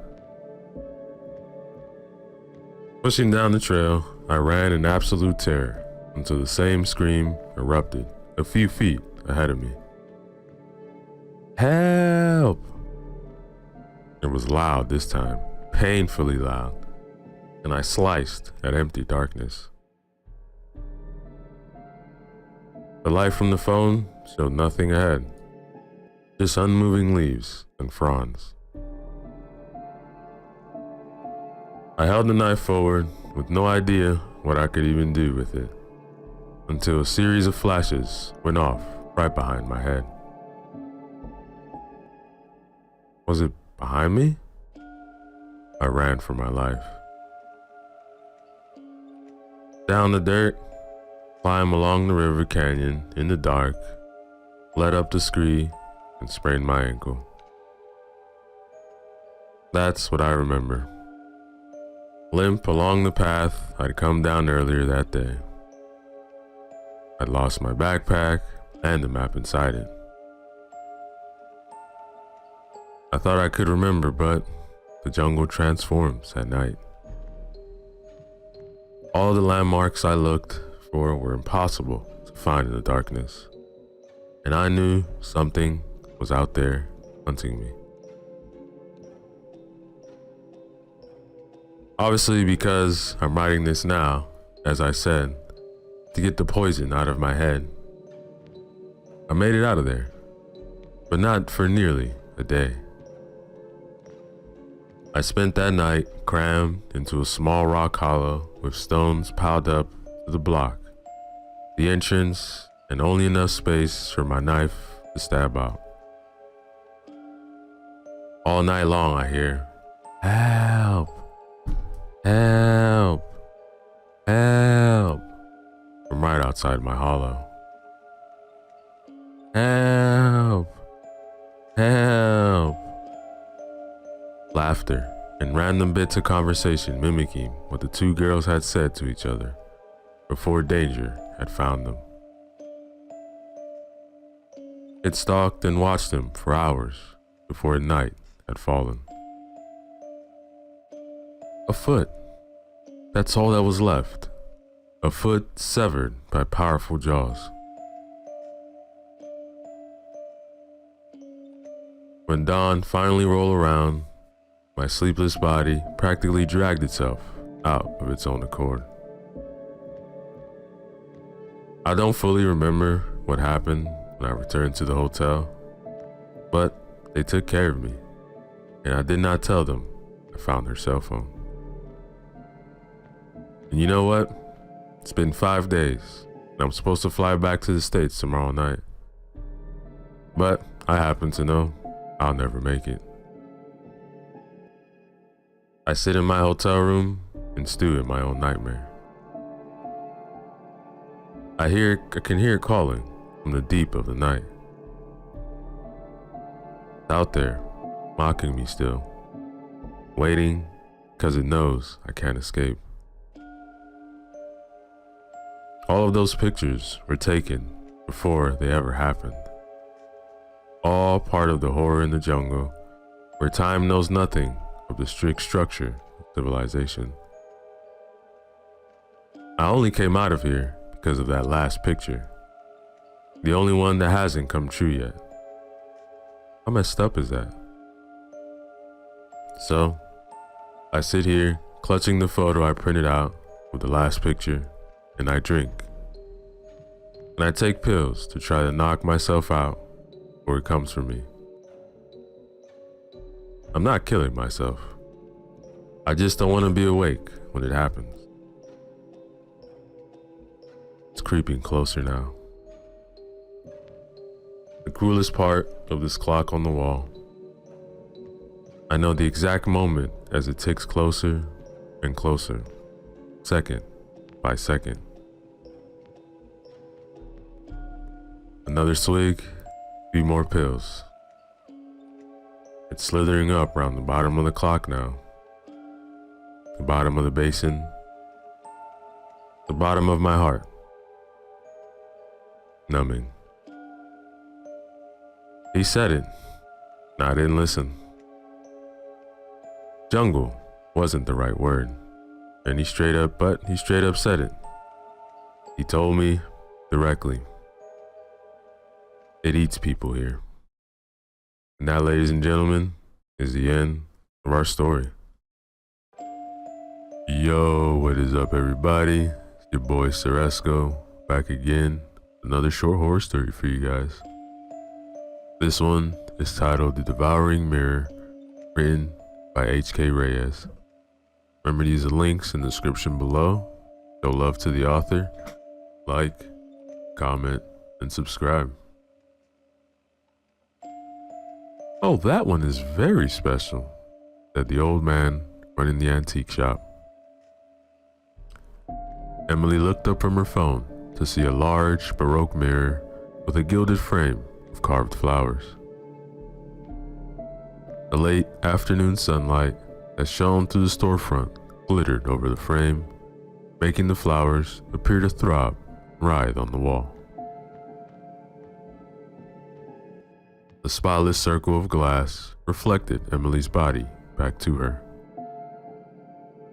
Wispy black hair, round pensive face, baggy blue sweatshirt, threadbare jeans with holes near the pockets.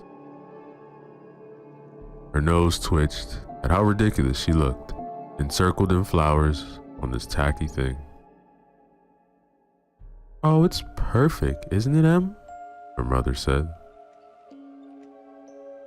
Emily said nothing. She refreshed her feed on her phone and scrolled down to the picture she had posted some hours ago. A carefully edited selfie with her acne digitally removed and her cheeks and chin warped to appear slimmer. No likes and no comments still. "Oh, it'll look wonderful in your room. Brighten things up in there a bit. I've been trying to redecorate and improve the ambiance in there. You know how teenagers get, doom and gloom, even when they don't have anything serious to complain about." The old man's smile was warm, and his faintly yellow teeth gleamed behind his thin gray lips. "Oh, I think the world can be a harsh place for a young person today." "Well, to hear this one tell it, you'd think she'd suffered as much as Mother Teresa." She tilted her head back and let out a high, rolling laugh. A laugh that Emily knew well. It meant that her mother was only kidding, and that anyone who took offense to her words was simply too sensitive. Emily's phone buzzed. A cute boy from her French class had left a comment on her photo. She swiped it open excitedly, but her shoulders slumped when she saw that it was just a pig emoji. "You know, Samira has quite a history. Belonged to a wealthy Romanian gentleman in the 18th century who cherished it above all his possessions. Even as his fortune dwindled to nothing, he refused to sell it. He is said to have spent hours sitting before the glass, contemplating its depths. Apparently, he developed some rather curious beliefs with regard to the mirror. He was convinced it had been enchanted with great power." Emily smirked, and when she looked up from her phone, she saw the old man was entirely serious. According to his letters, he believed that he could see things within the mirror, more than simply his reflection. He was convinced the mirror could fulfill certain desires of his. The mother opened her purse. "Well, no need to worry about that. Emily fulfills her desires enough as it is." She patted Emily's round belly, hidden within the folds of the sweatshirt. Emily swatted her away with an annoyed grunt. The mother laughed again and fished for her wallet in her purse. Emily moved away from the counter, her face flushed with anger and embarrassment. She turned to glare at the back of her mother's head, but an odd feeling of unease floated through her. Her gaze drifted toward the mirror. Her conscious mind grasped for an explanation as to why she felt so anxious all of a sudden. But all it could come up with was the absurd notion that whenever she looked away from the mirror, her reflection would look away just a bit more slowly, like it was trying to stare at her for a moment longer. "Don't you think 2 servings is enough already, Em?" her mother called from down the hall. Emily pulled the door shut to her room and slumped into her creaking desk chair. She set down her dinner plate with a heavy glass clunk. She glared at herself the ugly mirror that was now hanging over her desk. No, she thought to herself, not tonight. She opened her laptop and played a video, trying to ignore the cold, aching pressure gathering in her chest. 2 servings is enough. I'm not even hungry anymore. It should be enough, isn't it? She glared at the plate of uncooked spaghetti with its sticky coating of cold tomato sauce. Not even any good, she thought. Gross. I hate it. I don't want it. But the cold, oppressive pain pressed down on her chest, pressed until it seemed to suck the air right out of her lungs.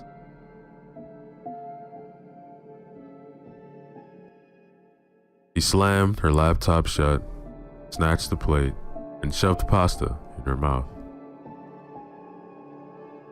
She tasted nothing, eating only for the temporary relief it brought from the pain. Even then, food was hardly relief at all.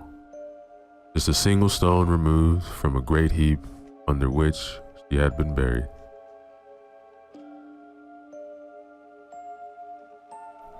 She set the bowl down and pressed her palms into her eyes. A few tears leaked out, but she held her breath, stifling the urge to sob. She didn't need her mother bursting in to lecture her on how good her life was. You're pathetic, she thought to herself. Pathetic and fat and ugly, awful. She lifted her head to say those words out loud.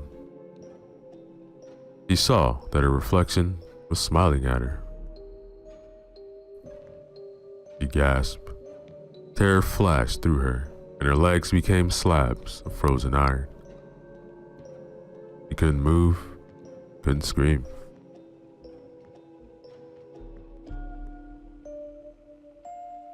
The reflection touched his finger to its lips.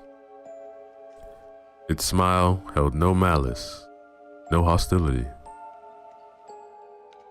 Kindness and warmth radiated from his deep brown eyes, which, unlike Emily's, had a slight reddish tinge to them that made them seem brighter and more lively than her own.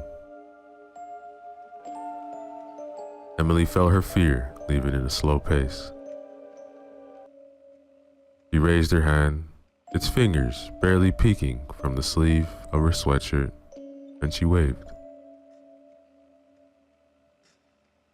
The reflection girl giggled silently and waved back.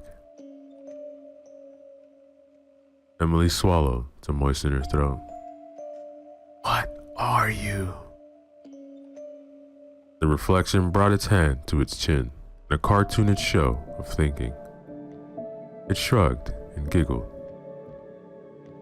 What do you want? The reflection licked its lips and rubbed its belly. You're hungry? It nodded emphatically. Well, I have some food here. Do you want that? The girl in the mirror nodded eagerly. It reached out with both hands for the plate of pasta on its side of the mirror. Ignoring the fork, it scooped up a big handful, opened its mouth much wider than Emily could, and ate it. Emily's plate didn't move, but the portion that had been eaten disappeared in a puff of purplish smoke. Emily watched, eyes white-rimmed and shining with amazement, as the food vanished from her plate with the girl's every bite. Before long, the reflection had finished the meal, and Emily's plate was empty, save for a slick purple residue on the surface. The reflection leaned back, patted its belly with its sauce-covered hands, and belched silently. Emily stared at the empty plate on her desk. It's gone. It's gone, and I feel full? No, that's not quite right. Physically, she could tell she hadn't eaten anything, but she had tasted every bite the reflection had taken, and there was a profound sense of satisfaction in her heart, as though some spiritual appetite within her had been sated, even if her body had not. The reflection leaned forward and with a hand dripping in sauce, wrote on the glass, "More." Emily jumped from her seat and ran to the kitchen.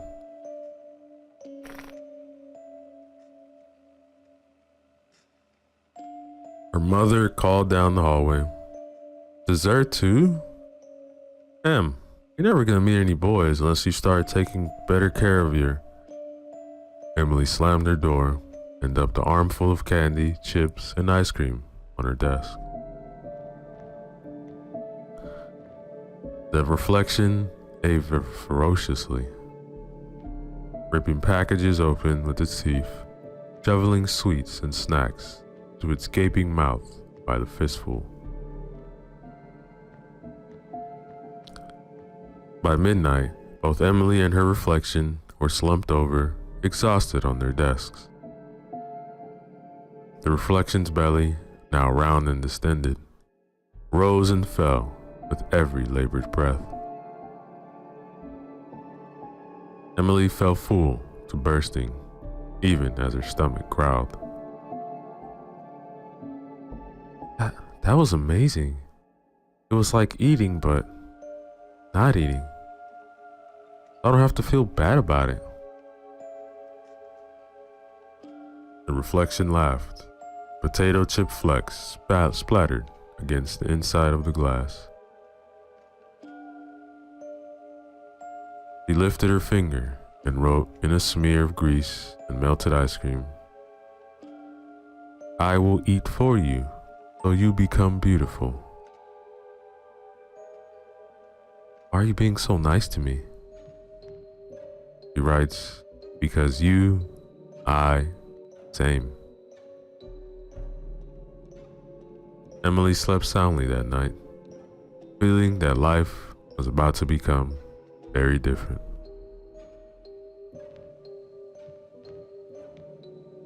Night after night, Emily brought her dinner to her room and watched her reflection devour it all. She would pile her plate with as much as it could hold, and the girl in the mirror would eat and eat till its belly looked ready to split open. Yet, it never seemed to be satisfied. Every night, with a hand coated in sauce or grease, it would write in the mirror, "More." And every night, Emily would feed it again. No longer desiring food for herself, Emily began to lose weight. The roundness in her face pulled inward like a blueberry shriveling in the sun. Her waist shrank, her limbs became long, thin poles, and her fingers were as spindly as spider legs. Where she once dreaded stepping on the scale, now she looked forward to it as it was her favorite part of the day. She bought one for her room and placed it right in front of the mirror so she could track the dwindling number and celebrate milestones with her reflection. She ditched the hoodies and baggy t-shirts for slim dresses, fitted jeans, and crop tops. The boys who had ignored or mocked her since childhood began to take notice. They flirted with her, or tried to, in their clumsy and awkward way. She could sense how nervous they were when they spoke to her, how eager, yelping for her attention like puppies. She could sense the power she had over them, and she liked it. Not all the attention was pleasant. Some of the girls became rude and nasty, especially the ones whose boyfriends cast glances in her direction. They spread wild, obscene rumors. "That whore," they would say. "Do you hear what she did with Mr. Blackwell in the equipment room behind the gym? It's true, Stella saw everything." Sometimes the girls were so mean that Emily would race home to cry at her desk. Her reflection, by now enormously fat, would fog up the mirror with its breath and write in the thick, stubby finger, "Just jealous." Yes, jealous.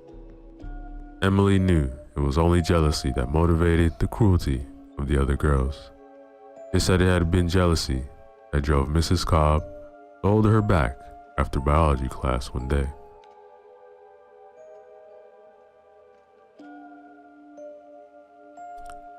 "I'm very concerned for your health," he had said. "Poor nutrition can have serious consequences for your body. Look, I want you to know that you're not alone. I'm here to support you and help you find healthy ways to..." Blah, blah, blah. Emily had rolled her eyes and walked out.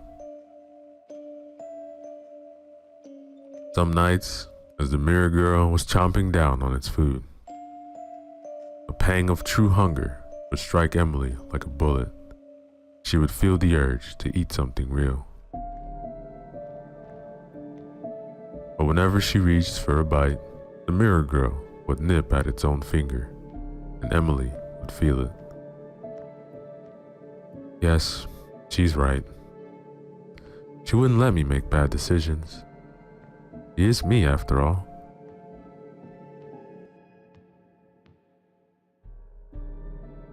Emily sat across from her mother at the dinner table. A steamy plate of gooey casserole sat untouched in front of her. "May I be excused?"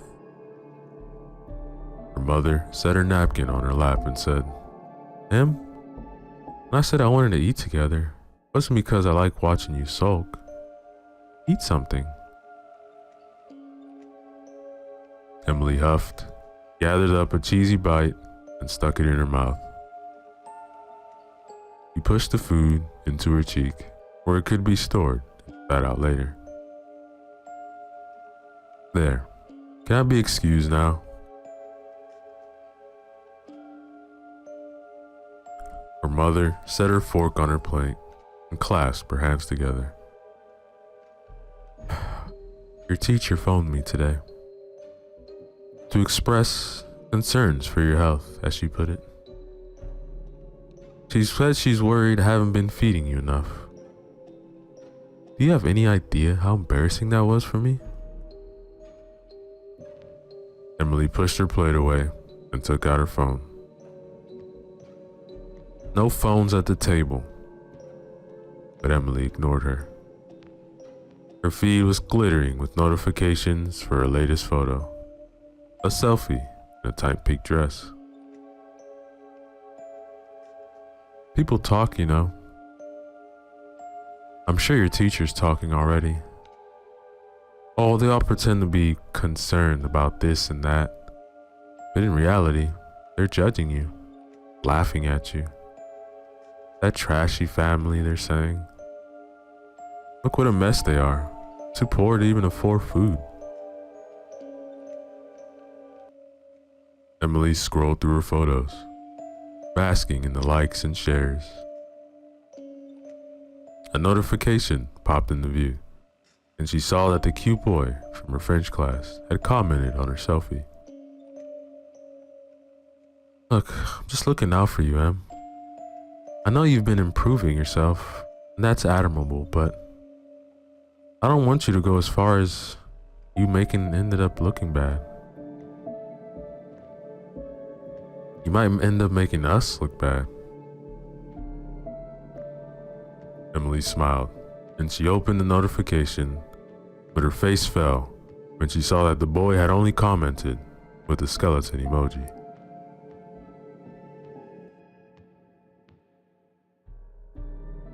Look, I just want you to be happy, Em. Emily looked up at her mother's arrogant, pitying smile, and something in her cracked. Stop calling me Em. My name is Emily. The outburst shocked them both. A charged silence gripped the room. The air itself seemed to become thin and cold, like pressure dropping before a storm. The mother's hands fell slowly to the table. I named you. You wouldn't even have a name if it weren't for me. I can call you whatever I want. Emily's heart raced. Her hands felt cold, like she couldn't get enough blood into them. You always do what you want. You never care about what I want. You don't even ask. I don't ask because I don't want to get any useful information. What would you say if I asked what you want? To sulk around in your room all day and with your face buried in your phone? To yell at me just because I'm trying to do what's best for us? Rage and fear churned Emily's blood. Her hands gripped at the table. You're not looking out for us. You're only looking out for you. I'm not stupid. Even if you think I am, you couldn't care less about me. Her mother tilted her head back and laughed. Oh, yes, and that's why I spent hundreds of dollars on an antique mirror for your room. That's why I spent so much money on all those nice new clothes you wanted. That's why I wasted an hour of my time to make dinner for you tonight, even after I've been working since 6 o'clock this morning. Emily slammed her fist on the table. You're the reason I hate food. You made me feel bad about everything I've ever eaten. I thought if I got skinny, you would be nice to me. But now you're worse than ever. Oh, so you're angry I made a few jokes. I knew you were oversensitive, but this takes the cake. No, I'm angry you treat me like dirt because you're jealous. You're jealous that I look good, and you just look like the awful old bitch you are. Her mother drew back, like she'd been struck. Emily knew at once she had crossed the line. A great gust of fear swirled through her. She felt dizzy and lightheaded. Her mother then stood from her seat. Why on earth would I be jealous of a miserable, sniveling little brat like you? You think you're hot stuff now, but I know what you really are inside. You'll always be a fat, weak little pig, no matter what you look like. The words scorched Emily to the soul, and she ran out of the room. She slammed her door shut and collapsed into a loud, racking sobs. Pain gathered in her chest, the dull pressure she knew so well. This time, it was accompanied by a feeling of tightness, like a great constricting snake had coiled around her heart. She lifted her head and squinted through the tears in the mirror. Her reflection was staring back at her in confusion, sympathy. Its jowly cheeks sagging, its hair shining with grease, its rolls of body fat shuddering with every movement. This is really what I am, she thought. This is what I'll always be. The reflection wrote with its oily finger. What wrong? Just leave me alone. The girl kept writing, Her? Mother? She hates me. And she's right too. I'm disgusting. The reflection wrote, I can help. What could you do to help me? It wrote, hungry. I'm sorry, but I'm pretty sure dinner's ruined for tonight. The reflection shook its head. No, not usual dinner. What do you want then? A soft knock at the door startled her. Her mother's voice came through softly. Em? Can we talk? Em turned toward the reflection to tell her to wait, but the words written on the glass stopped her cold. Hungry for meat. The door opened and the mother stood in the doorway. Daylight was fading quickly and shadow had pulled into the depressions around her eyes. Oh, Em, I'm very sorry. We sort of let things get out of hand there, didn't we? Emily stood up with difficulty. Her heart felt like it was sputtering in her chest, like a motor running out of fuel. She leaned against the desk for support and saw that something had changed in the reflection's face. No, not a face anymore. Not exactly. It was something else. The mother stepped into the room, her white skirt undiluted, shadow as she moved. I shouldn't have said that just now. It was a terrible thing to say, and I have no excuse. To be honest, I was just shocked by how much you sounded like me at your age. Emily gazed into the reflection's eyes. Eyes that no longer resembled her own. Eyes that became warm pools of crimson red above a grinning, toothed maw. And she understood. In fact, I'm pretty sure I said the same thing to your grandmother just before I left home. It's funny how these things work out. I'd swore I'd never be anything like her. I bet you told yourself the same thing. Truth washed over Emily like a cold, cleansing rain. Yes, she understood now. She had been hungry all her life, but not for food. No. She had eaten to ease the pain of living. All she had needed was one particular bite. You know, I tried to make things different for you. Got us a home, so you would never know what it's like living out in a car. Bought us nice things, so you wouldn't have to be embarrassed about bringing anyone over. It was all so obvious. Emily wondered how she had never seen it before. No matter. She knew what had to be done now. That was enough. He touched her hand to the mirror, and through the glass felt the reflection's scaly claw on the other side. Look, I tried to avoid the old trap, but it seems like I just found another way to fall into it. The mirror thing pulled away, and on its side of the glass crept up behind the mother. Its teeth glinted like broken glass as its lipless mouth pulled open. I guess what your grandmother just said before she died is true. You don't face your demons, you end up feeding them. The creature arched like a cobra and struck, sinking its teeth into the woman's throat. The mother's head snapped back, and she was thrown backward against the wall.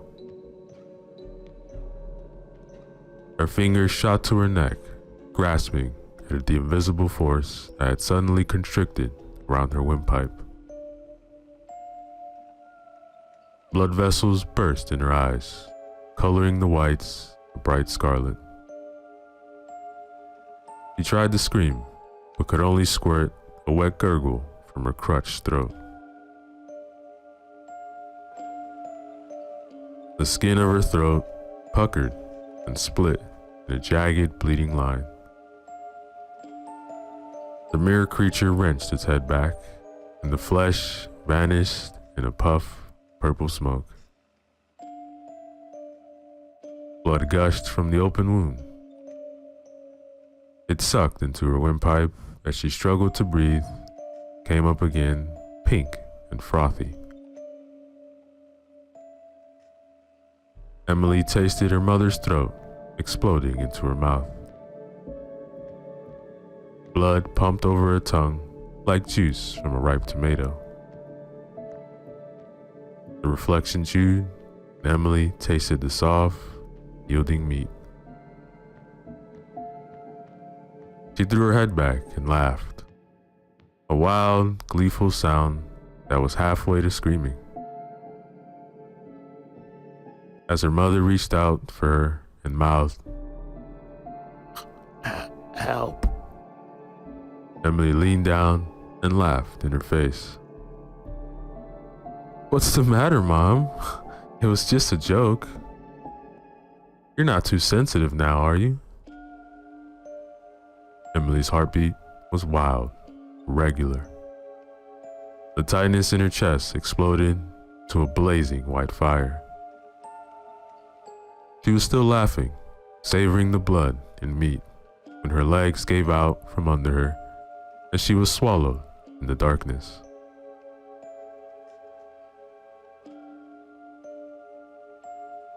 Later that night, the old man at the antique shop noticed with a mild surprise that the mirror had returned to its usual spot on the wall. "Oh my, you've come home early." He placed both hands on the frame and leaned his face towards the glass, as though he were dunking his head to a barrel of black water. "Oh, I see. Well, that woman was awful. Serves her right. Pity about the young girl, though. But not unexpected, given how weak her heart must have been at that level of undernourishment." He let go of the mirror and shuffled back behind the shop counter. Darkness pressed in on him, and he wore it like a slithering robe. Not even moonlight touched him. Still, it seems that everyone got what they wanted. All in all, a successful sale, I'd say. But no time to rest on our laurels, gentlemen. Another customer might arrive at any minute. His teeth were a pale yellow crescent as he sat behind his counter and smiled in the dark. That, ladies and gentlemen, is the end of our story. Yo, what is up, everybody? Your boy Ceresco back again with another short horror story for you guys. This one is titled Untold Tales of Horror Now Told, written by Dale Thompson. Remember to use the links in the description below. Show love to the author, like, comment, and subscribe. Devilish dolls, haunted houses, ghoulish ghosts, freaky frights, dreadful demons, blood-sucking bats, peculiar pumpkins, bizarre bridges, fiendish phantoms, atrocious apparitions, malfeasant monsters, wicked witches, and all things that go bump in the night. Welcome to Untold Tales of Horror Now Told. I am your host, Alistair Mortimer Caneswright. Tonight, we will tell the tales that no one is brave enough to tell. If you believe in the University Halloween Massacre, or that perhaps there are secret tunnels running below your university that house the dead, the ghosts of suicide victims hanging in your university hallways, or that stone statues come alive at night to eat students, then this program is for you.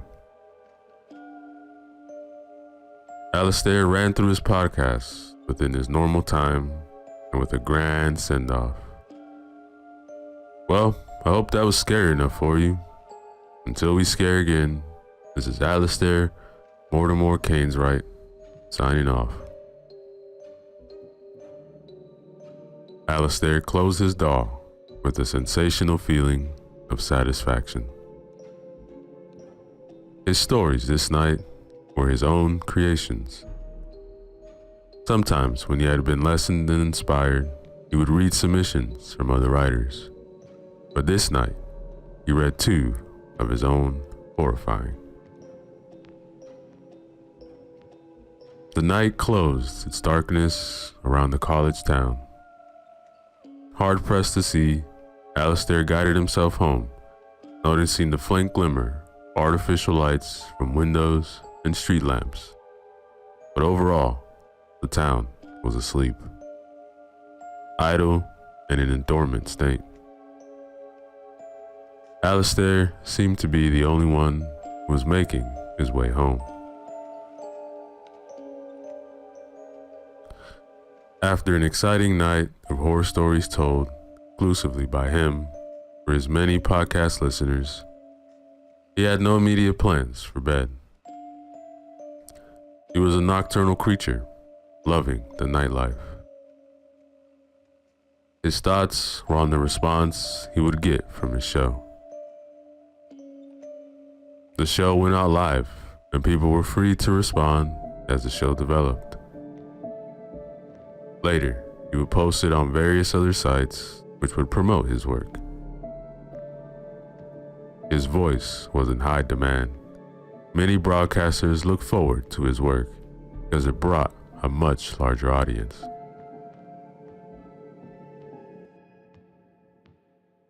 Alistair looked forward to reading his comments after the show. It was a way for him to wind down. Once he reached his humble abode, which was nothing like his audience likely believed he lived in, he first scooped up his hairless Sphinx cat, Abaddon, and made his way to the kitchen. There, he heated some milk in a dish, poked his finger in to make sure the temperature was acceptable, and let his kitty go at it while he booted up his computer.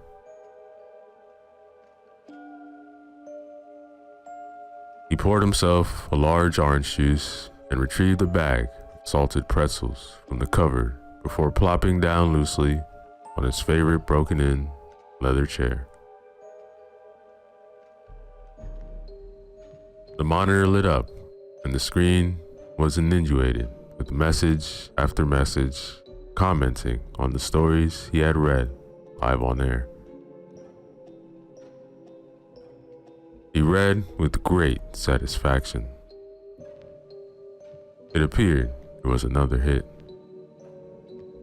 His mind whirled ahead, spiraling deliberations while musing over what was next. He had written many haunting stories of thrilling terror, but should be exhausted.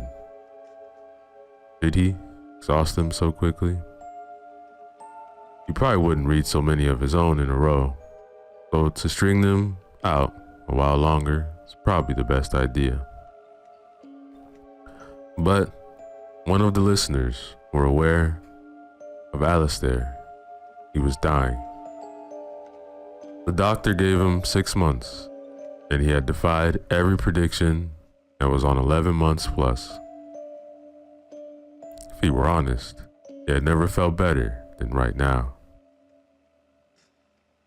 If he could freeze time, this would be the instance when he would make it stand still. He understood the odds were stacked against him, However, he was quite a fighter. He was the sort of guy that if you hit him and knocked down, you prayed he was out cold. Otherwise, he was going to get back up and give a real beating to you. Alistair read every comment and personally responded to his subscribers.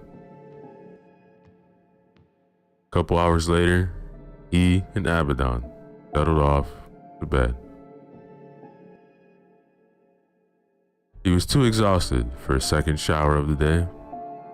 He would take care of the podcat stench in the morning. Sometimes in the night, he was awakened by a pinging sound. He could have sworn he had muted the sound on his computer, so he mustered the strength to get out of bed and mute the volume. He would not be able to bear the incessant sound all night. Soon as his head hit the pillow, he was out like a light. Bing! Again, his computer made a terrifically horrible sound. Mumbling to himself, he stormed to a computer like a drug zombie who had lost his cool. Not playing around this time, he muted the volume again and took the computer to the kitchen, far from his bedroom. Hopefully, he would not be disturbed again. Returning to his bedroom, he brushed Abaddon off his pillow and crashed into the bed with a thud. Abaddon was not bothered. He purred quietly in some feline dream world.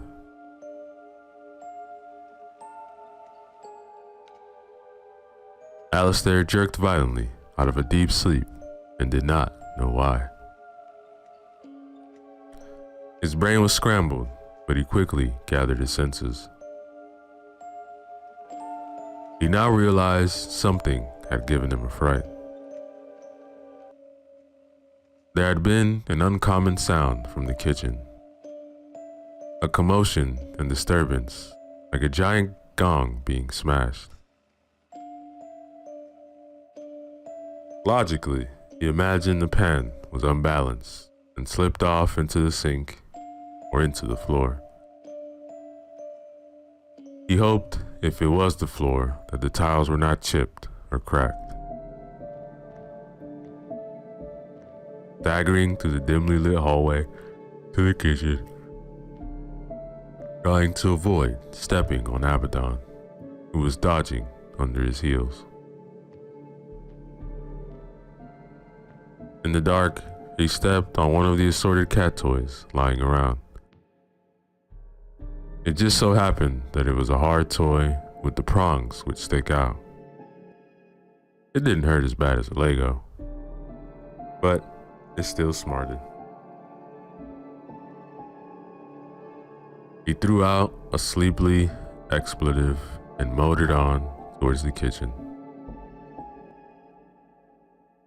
Alistair flipped on the light.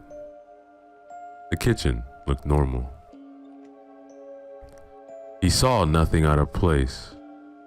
Wait. His kitchen door, leading to the back door garden, was a tiny bit cracked. It was minuscule, hardly noticeable, yet he detected it. A chill raced down his spine. He was overflowing with anticipation and consequential excitement. Somewhat afraid, Alistair made a quick scan of the kitchen to ensure he was positively alone. If anybody or anything had entered the house, they would not have made it any further in the kitchen. He assured himself. Going to the door, his ears were perked for any noises. Slowly, he opened the door wider and turned on the backyard light. It was a powerful light that lit his narrow yard and shone as far as his rear gate, which led out into the main street. 6-foot hedges ran down the sides of his yard, thick and impenetrable. But there, impressed in the grass from the gate to the kitchen door, there was one set of footprints in the dew-covered grass. The footprints led to the door, but there was no evidence of them returning to the rear gate. How odd. Barefoot and only in boxers and a t-shirt, he opted not to check the gate just yet. He closed and locked the door. Still spooked and nervy about the door, he opted to get dressed, put on his shoes, which were in the bedroom, and investigate the backyard a little closer and with more scrutiny.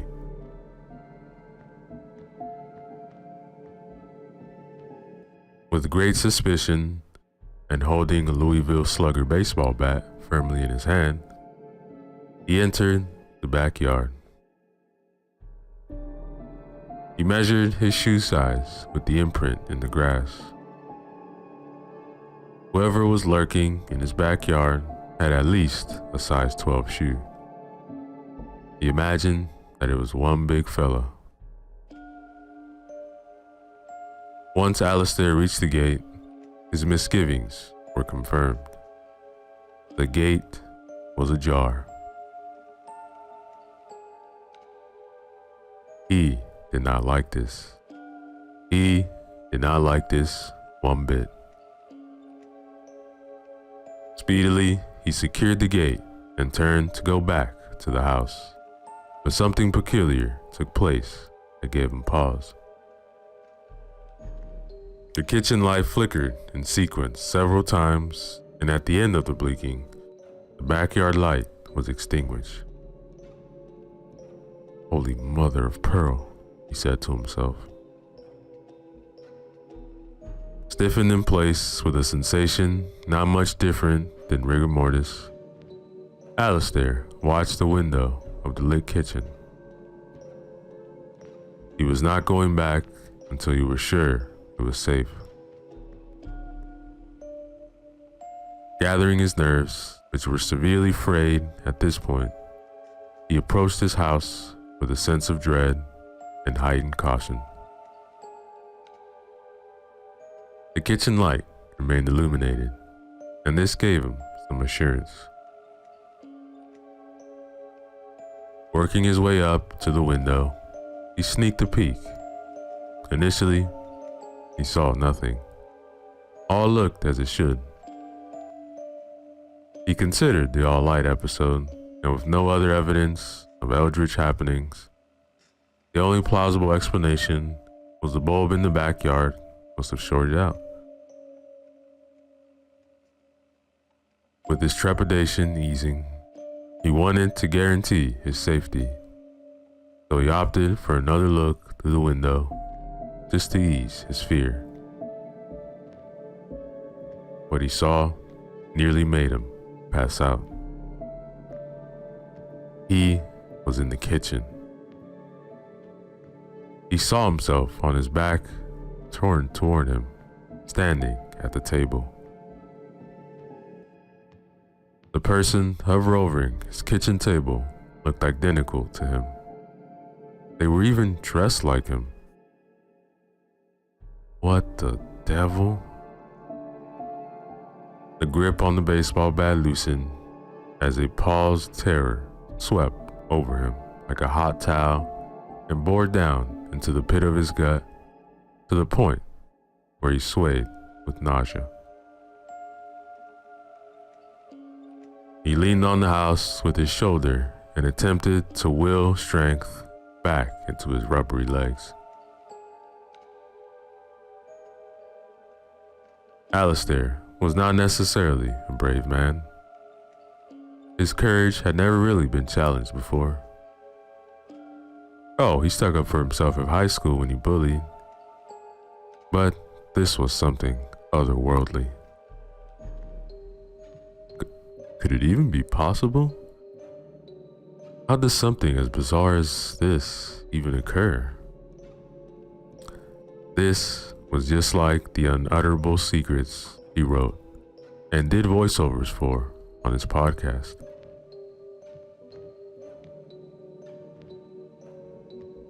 He had to be imagining things. Of course, he attempted to dissuade himself. Maybe he was dreaming still. A rational answer would come to him. He knew it, but nothing came. The only thing he could convince himself of was there was a duplicate of himself haunting his own kitchen. The yard lit up, not with light from the back porch, but with a resonating chatter that could only be called al-azif, which H.P. Lovecraft defined in his writing as that nocturnal sound made by insects supposed to be the howling of demons. The definition was birthed from the ruins of Babylon out of the empty space of amorphous crimson desert. Alistair had read all of Lovecraft's materials.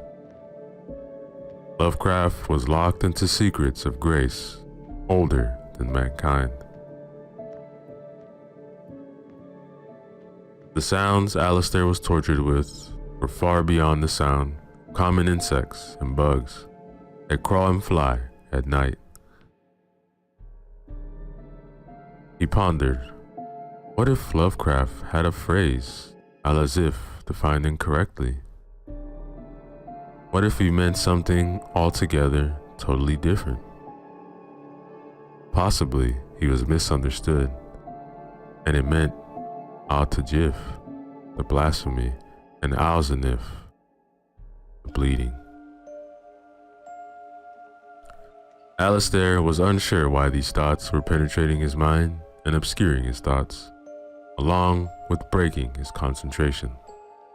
He had to focus. What does any of this mean? What does it have to do with me? He forced himself to premise his thoughts, and once he had control of them and built up the boldness, he concluded that the kitchen and the unwanted occupant warranted another glance. With waning audacity, he took a glint inside the kitchen. Seeing no one, he slowly raised and surveyed everything in view. He held his lookout position for at least 60 seconds until he was confident the coast was clear. This is when he let out a sigh of relief, and his anxiety began to settle back to his comfort zone. With his equilibrium restored, it was time he took his chances. With his mind free from exile, he walked in through the back door into the kitchen and took notice of a manuscript on the table. It did not appear overly thick, but there were several pages. He tightened his grip once again on the handle of the bat near the knob end. With his free hand still eyeing the doorway from the kitchen into his hallway, he dragged the manuscript closer to him. He had to sit down. His adrenaline had depleted. The manuscript was possibly animal skin and had a note attached to it. I am you, and you are me. There is only one way to be free. Read this work on your show. We must let the whole world know. Time is short, but there is still a chance to avoid the war of circumstance. Evil is rising. It is already here. Perfect love casts out all fear. No time to think or meditate. Do this now before it's too late.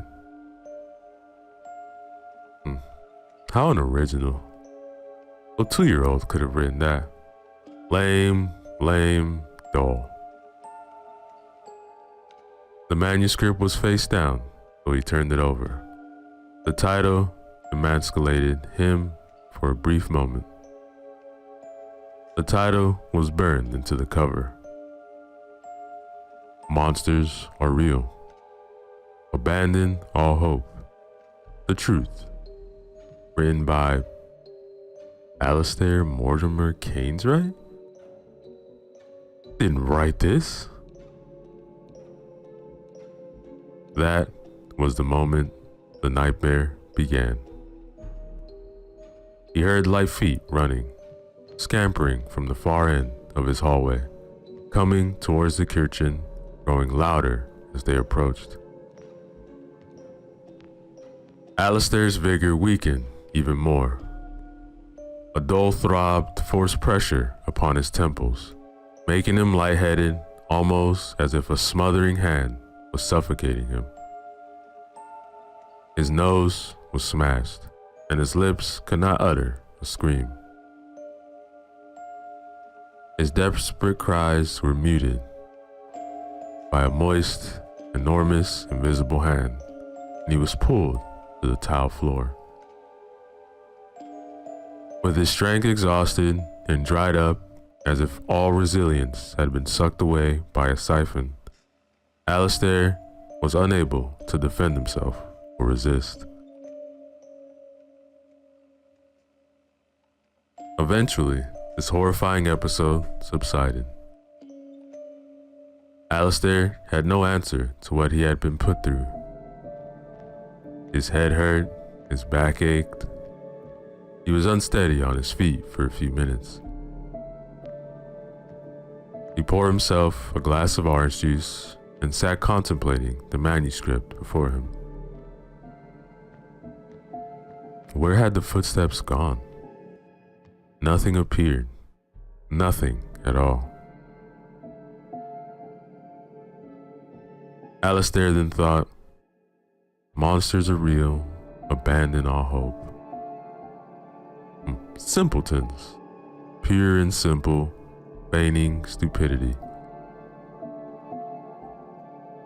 With a strong aversion and detestation, he was tempted to toss the manuscript into a fire pit. Although he loathed it, he cannot say conclusively whether the events of the night were real or imagined. In fact, the manuscript did have his name as the author. Curiosity alone compelled him to read it. The manuscript was redolent of an unhallowed age, as dusty as the antediluvian period. As vividly abhorrent as this night had been, he thought himself pretty lucky to be caught up in the unexplained. After all, his podcast promoted this subject matter.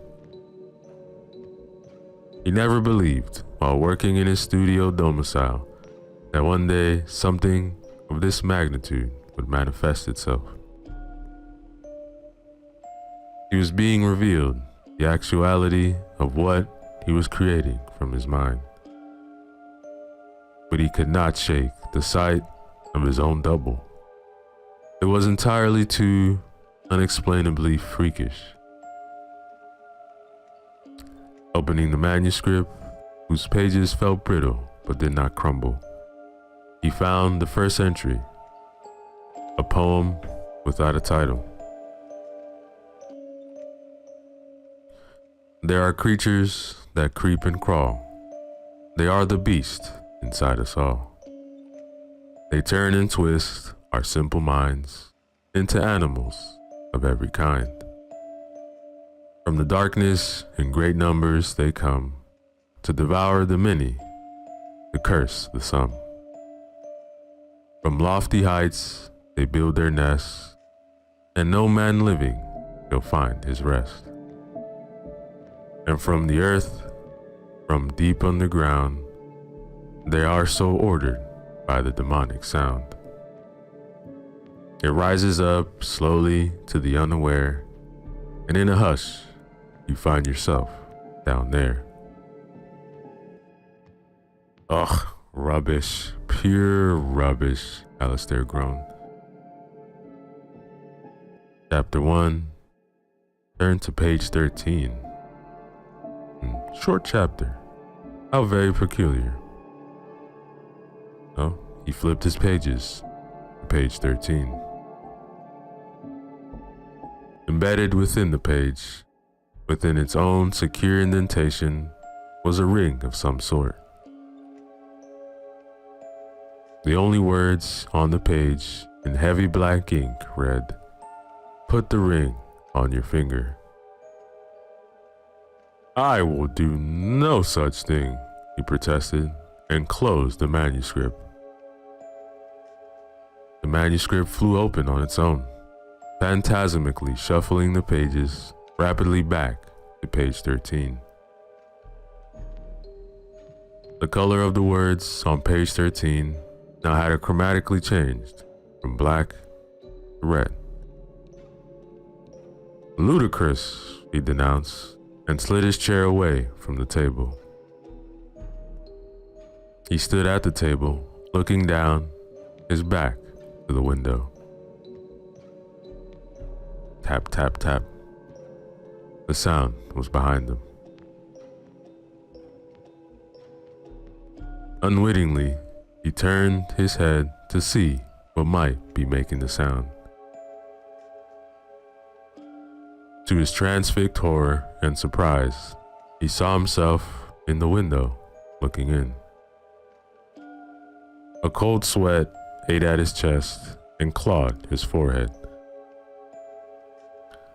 How could this be? The him that was outside was shouting something indistinguishable. Alistair tried to understand, to read his lips, but he could not interpret what his other self was conveying.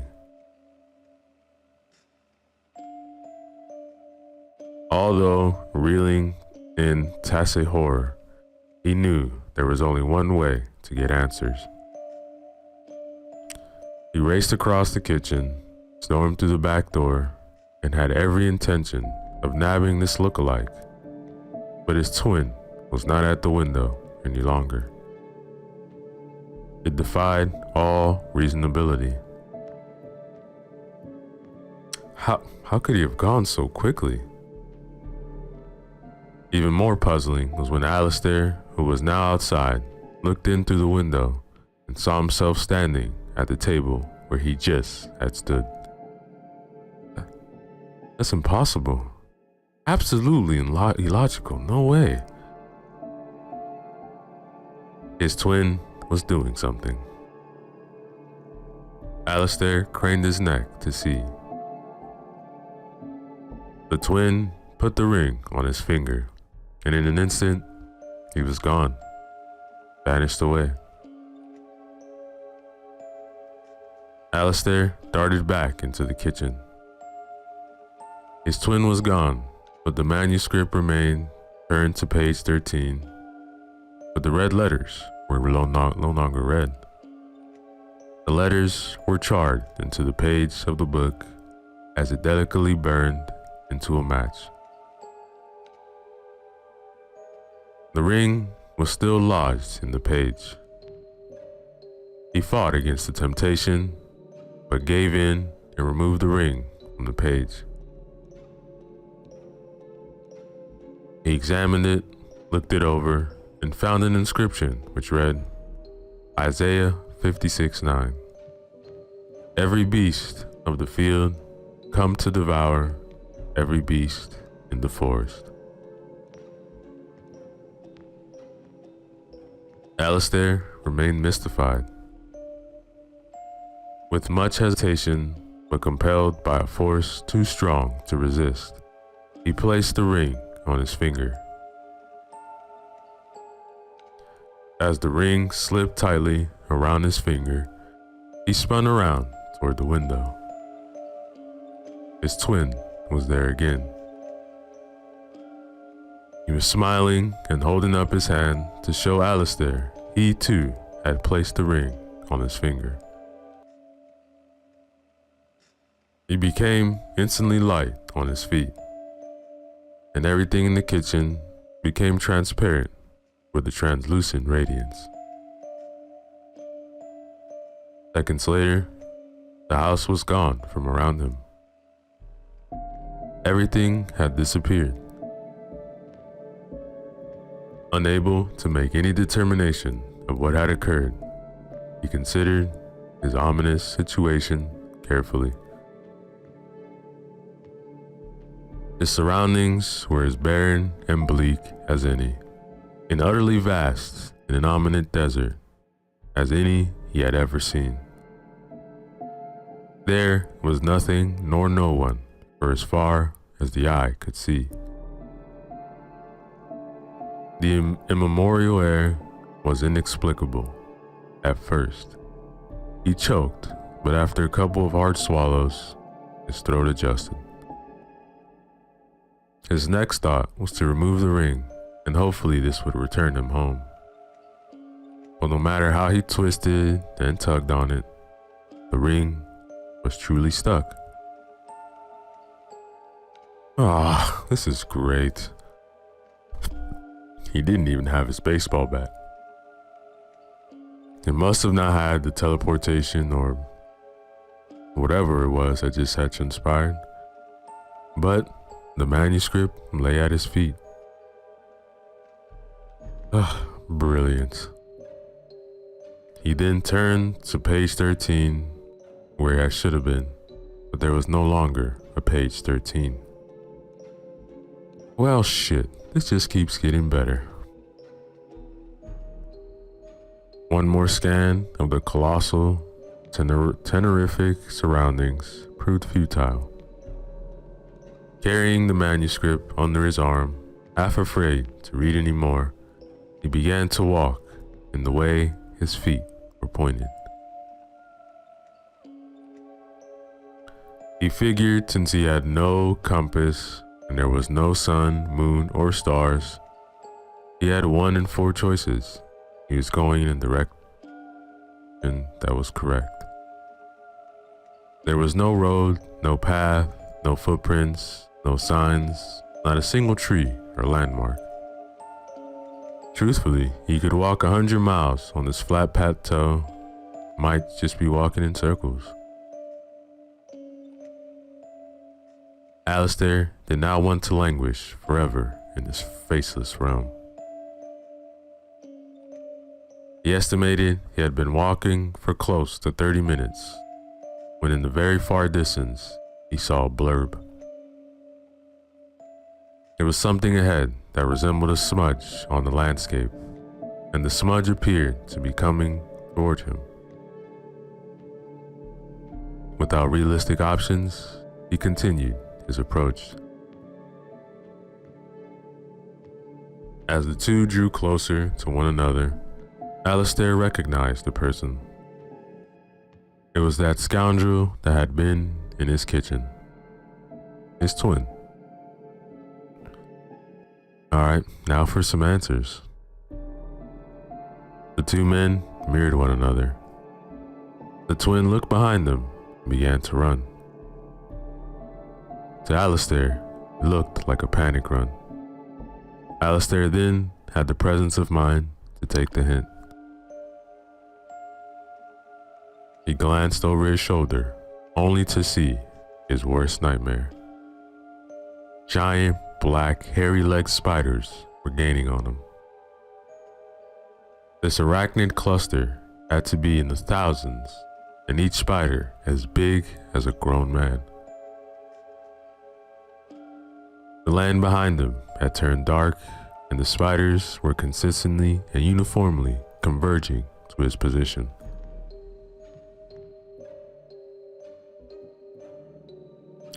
Alistair ran like he had never ran before.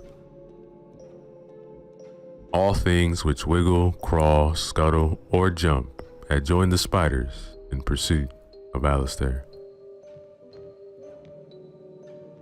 He looked straight ahead at his twin, who was coming just as hard and fast.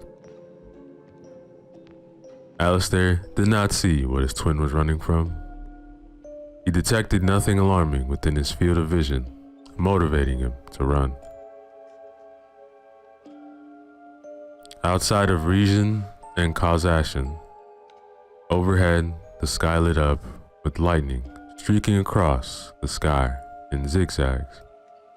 Then the lightning strikes began. Alistair felt like a moving target. Because the terrain was so level, neither of the two saw the enormous crevice between them. They made eye contact right before both plunged to the unknown. When Alistair hit the water below, he flailed wildly, not expecting the cold explosion his body felt as it submerged. Miraculously, he bobbed back to the surface and splashed exhaustedly to the shore. But the shore was no place to be. The sands were alive with devilish creatures beneath the surface whose slimy tentacles emerged to wrap their suckers around them.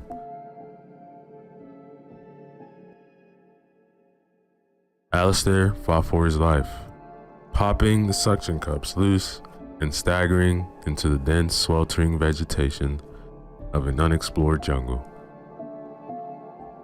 There was no retreating. He could not begin to determine what hemisphere he was in. For all he knew, he could be anywhere in the world or outside of it. He was immediately accosted by living vines and aerating roots which sprung from the ground in crisscross patterns, over and under in knots, causing treacherous footfalls. His feet were being poked, prodded, groped, and grabbed at. He found it most difficult to battle all the elements, taking high steps and shaking loose his impediments. He wondered what happened to his twin. Did he drown, succumb to the jungle? He could not disregard the feeling of ineptitude. He should have tried to save him. Matter of fact, he never actually saw him fall. He only remembered looking into his own eyes. Where was the manuscript? Damn, he had lost that too. The jungle humidity slowly drained Alistair as he traversed to the unknown. He figured he had been in heat for an hour, and when the most unexpected sight appeared directly of him, it was his twin. Not knowing what to say, Alistair said the first thing that came to his mind. "What is happening?" Not expecting a reply, his twin answered studiously. "We are happening, brother. We have the rings. Only one of us is going to make it back." But why is that? What is even this all about? There is only one of us. There can't be two. We both have the ring, so we are both candidates to go back. But there is only room for one. His twin was very matter-of-fact about the whole thing. Wait, who determines who goes back? We do. And I am torn between guilt and malignity. This makes no sense. You are not real. I am Alistair Cainwright. Look, I don't know what sort of game this is, but I will be going back. And I am you, reminded the twin, casting a formidable expression. Yeah, I don't think so. You're not human. You were created somewhere in space, behind time, in unbound outer regions. I am here because you hesitated putting on that ring. If you had only put on the ring, I would have not been needed. Needed for what? One of us must read the manuscript over the air. It is the only way to warn the world of what is coming, the impending storm. The world must prepare itself. There is a storm of barbarism and viciousness coming to the earth. The podcast will reach those who can make a difference. This ring is our forged